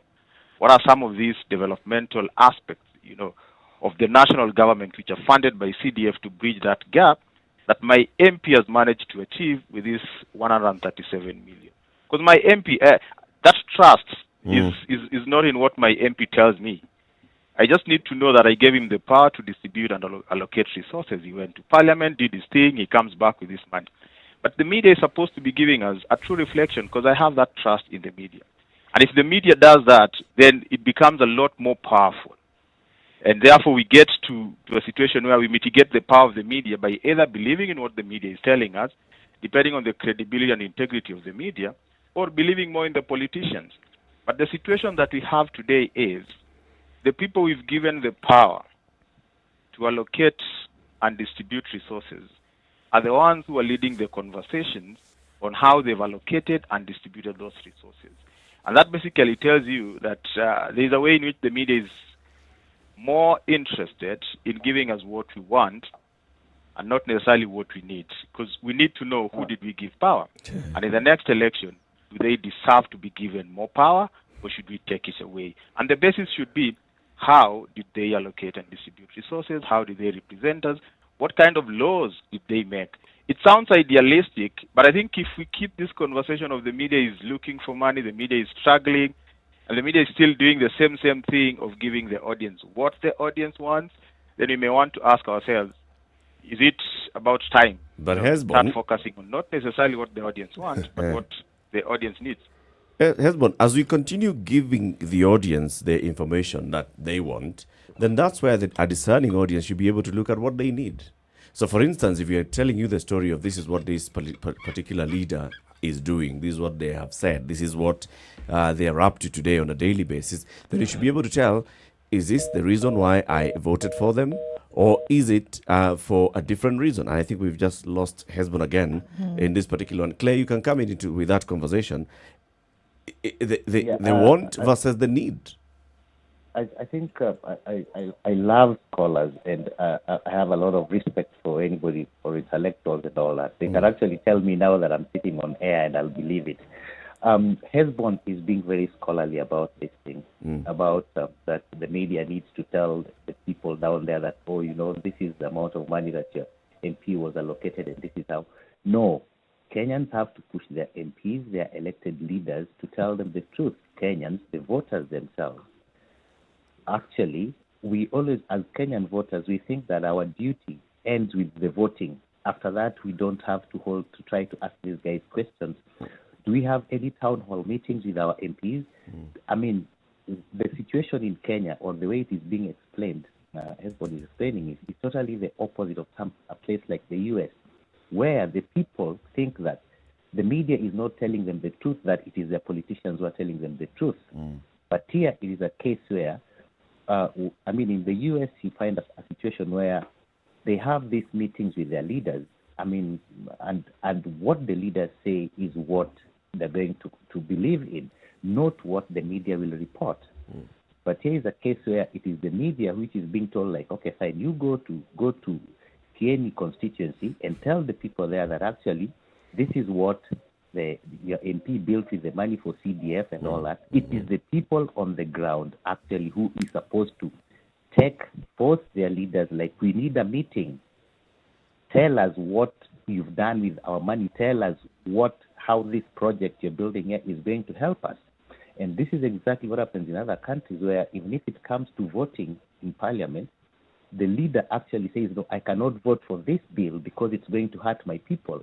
But in Kenya, it never happens like that. People vote based on what the party leader has said, whether it is going to hurt the people on the ground or not. Yeah. So the people, Kenyans, the voters, and I keep on saying this, every week I write a column, I keep on saying that we need to take charge as voters. We cannot give this responsibility to a section of the media, a section of the society. Yes, we have a responsibility, but as voters, we have to take charge. One more thing, I mentioned that we love political noise. Right now, go to any constituency with your journalism and all that because you want to set the agenda, and tell them that actually your MP was given 5 million bob, and out of this 5 million bob, only 100,000 has come here. People love political noise. They will actually tell you, no, you've been sent to spoil the name of our MP, and the people will support them. So it is the people on the ground, the affected people themselves, who have to take charge. We have MCAs, we never see them.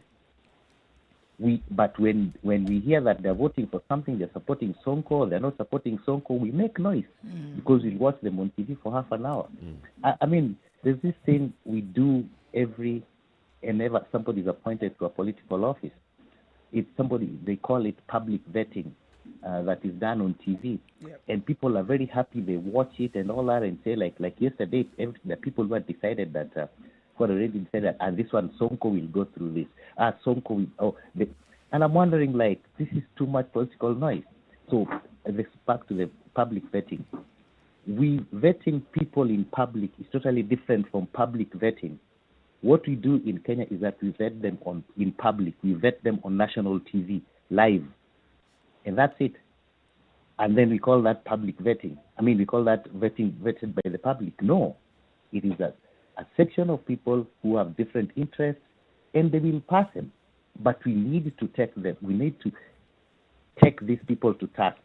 That is where we are failing as voters. We vote them in, and then we think, like, yes, I've put in my ballot, that's the end. Our civic duty ends there. No, I don't think that's the way it should be. We can look at these things in all scholarly manners and come up with all theories and stuff.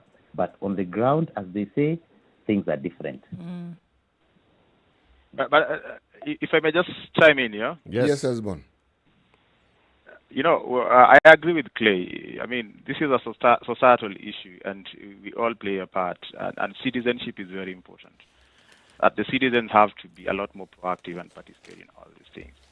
And then the question is, even if citizens are proactive and hold their leaders accountable, call for town hall meetings, how many of such town hall meetings become the public agenda? Today, as we speak, there are so many members of parliament, so many. I can mention many examples who hold public gatherings in their constituencies. One that I know of is the Nyando member of parliament called Honorable Jared Okello. I mean, if you go to his constituency, the amazing things he's done would shock you. And he involves the people and the way he spends that money, which is probably an example that Kenyans need to understand and start questioning, is this something that is happening in our constituency? And is it something that we can do? Now, recently I also did a study with a student of mine on Kibra and the perception of the national government, CDF in Kibra. And what Ken Okoth did in Kibra is amazing. You go to Kenyatta, there are doctors who wouldn't have been doctors were it not for how Ken Okoth managed CDF. But to what extent do we get to see these stories in the public domain? To what extent does the media give this coverage? So I'm not just talking about talk show democracies where people come to media platforms and talk about issues. I'm talking about to what extent are we telling these stories that are making sense as far as our political engagements are concerned. When the Constitution talks about public participation, to what extent are we privy to the public participation in these 47 counties that we have in this country? We see governors are being impeached for things that we just see in the media. Have we gone to the ground?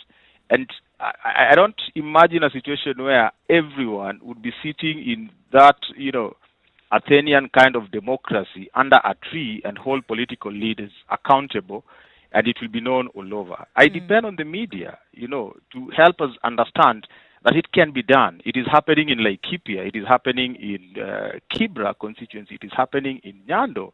And therefore, the citizens in other parts of this country where it is not happening will start questioning their leaders. They'll start calling for these town hall meetings. They'll start engaging more. And I think what probably we may need to ask ourselves is, do citizens even understand what MCAs are supposed to do? So that when MCAs are impeaching a governor, to what extent do we even understand how this process is either flawed or not flawed? And I think that is the kind of thing I'm talking about, that it doesn't take away from, the other profit-making activities of the media, because news is not the only thing that the media does to generate news. But at least if they are credible enough, they'll have enough eyeballs to attract advertisers. But then that credibility, the Reuters Institute of Journalism says that Kenyans have a higher trust in their media compared to so many other countries in Africa. Actually, 50% of Kenyans... People. Yes, so the media is good. Yeah. So people trust the media. So we cannot, as media people, again tell people that, no, we now need to go under the tree. So even if we go under the tree, the media needs to tell us that under the tree is working. Call your MP. You have the powers, Censor your MCAs. You have the power. And then the media needs to, pronounce this and help people understand that it's working. Do I hear you to be saying the media isn't doing this? No, the media is doing this. The media is doing this. But I can tell you for free that, there is a tendency to focus on what the public wants. And I think the public wants to hear the conversations, the confrontations, like the ones we saw between, ODM Secretary General and the Malindi Member of Parliament. The public wants to hear that. But what I'm saying is that what the public needs to hear is what Honorable Jared Okello is doing in Nyando. What the public needs to hear is what Ken Okoth, the late, may his soul rest in peace, did in Kibra. What the public needs to hear is probably what Governor Kivutha Kibwana is doing. What the public needs to hear more is the things that would help them become better civic citizens. But you have bad politicians. The good examples are few. See, I'm very sure the Nyando case has been covered. Kibera case was over-covered. Kivutha Kibwana case has been covered so many times. But now, that's it. Our politicians have bad manners. Our politicians are bad people. So the good examples are very few. Clay, is it really true that the good examples are few? Are the good examples only reported, like what Hesbon is saying? There could be so many good things that are going on. right? There could be so much that's going on in terms of development, but it's not being reported because there may be a misconception that it's not what people want to hear. It's boring. It's boring news.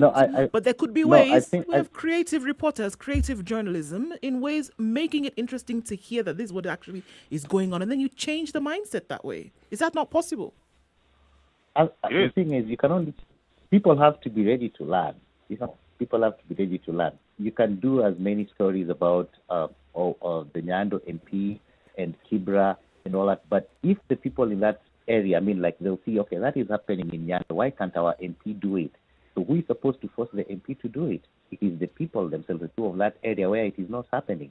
So I think the media does its fair share. It does its fair share because the Nyando one, okay, fine, I've heard about it today. I've never heard about it. But I want to believe that probably it has been covered before. Clay, the point you make is a really valid one. But remember, I think what Hesbon is pointing to is the role of the leadership. You see, there's something that it is expected of the leader. And unless they are called out, many of them will simply fall back and do whatever minimum they're expected to do and not pull up their socks. So the media, when the media highlights achievements of other leaders, then the people in that constituency, in that area, understand that the things that are not being done in their part of the world can actually be done because they have examples of others who are doing it. That's true. I agree that's possible. But the thing is, after we've highlighted this for Nyando and probably Ugenya, it's not happening in Ugenya. Who is supposed to force the MP like now? You Ugenya people, our Ugenya MP needs to do this. It is the voters, not the media, to actually go and hound the MP and tell him, start doing this for the people, start doing this for the people. Because I agree with you, Clay. I agree with you. Yes, and I'll give you just an example. In Ugenya itself, there's an MP who wanted to build, I think, a forestry college or something. Yes. And it was actually opposed by MPAs, not because the thing was not going to help the people, but because they did not like this particular MP. So they came up with all sorts of stories like, this college will bring monkeys and all that. You have a forest there. You get. So now, Clay, as a journalist, how am I going to tell these people now accept that college here, or we're going to? How? And the people Clay, themselves on the ground. So yes. Let me say one. Yeah. First, if the media highlights, I think the media can only go so far. The media will not force the electorate who to vote for, or whether to take that power in the next election. But you see, that information becomes the basis upon which they will then evaluate whether they need to give that power or take it away. Right. And that is what the media needs to do. So if the media does not do that because, people will still vote the way they want, I think that is running away from the role of the media. And then secondly, the example that you've given of Ugenya. The media does. It does its bit. It might not be 100%, but I think most of the work needs to be done by the people themselves. But then secondly, I think that example that you've given of Ugenya is very, very critical. Because if the media understands that people are rejecting this proposal by the MP based on misinformation from the MCAs, I think it's incumbent upon the media to go deeper. Say that this is what the MCAs are raising, but this is what this college would do. In an ideal situation, this is the truth of the matter. If the media does that, it will leave it to the electorate. If they still want to believe in the MCAs who are misinforming them, then we would say that this is a rogue electorate. This is an electorate that cannot be held. But I'm not so sure we've reached that point. And it's not a question of blaming the media. It's a question of to what extent does that trust that we have in the media translate in the choices that we make? And how do we start this conversation of getting us from the politics of belonging, where it is more about if I give so-and-so power, what am I doing to the people who belong to me? Who am I denying, the political cloud? Because that is a conversation that I believe the media can start shaping.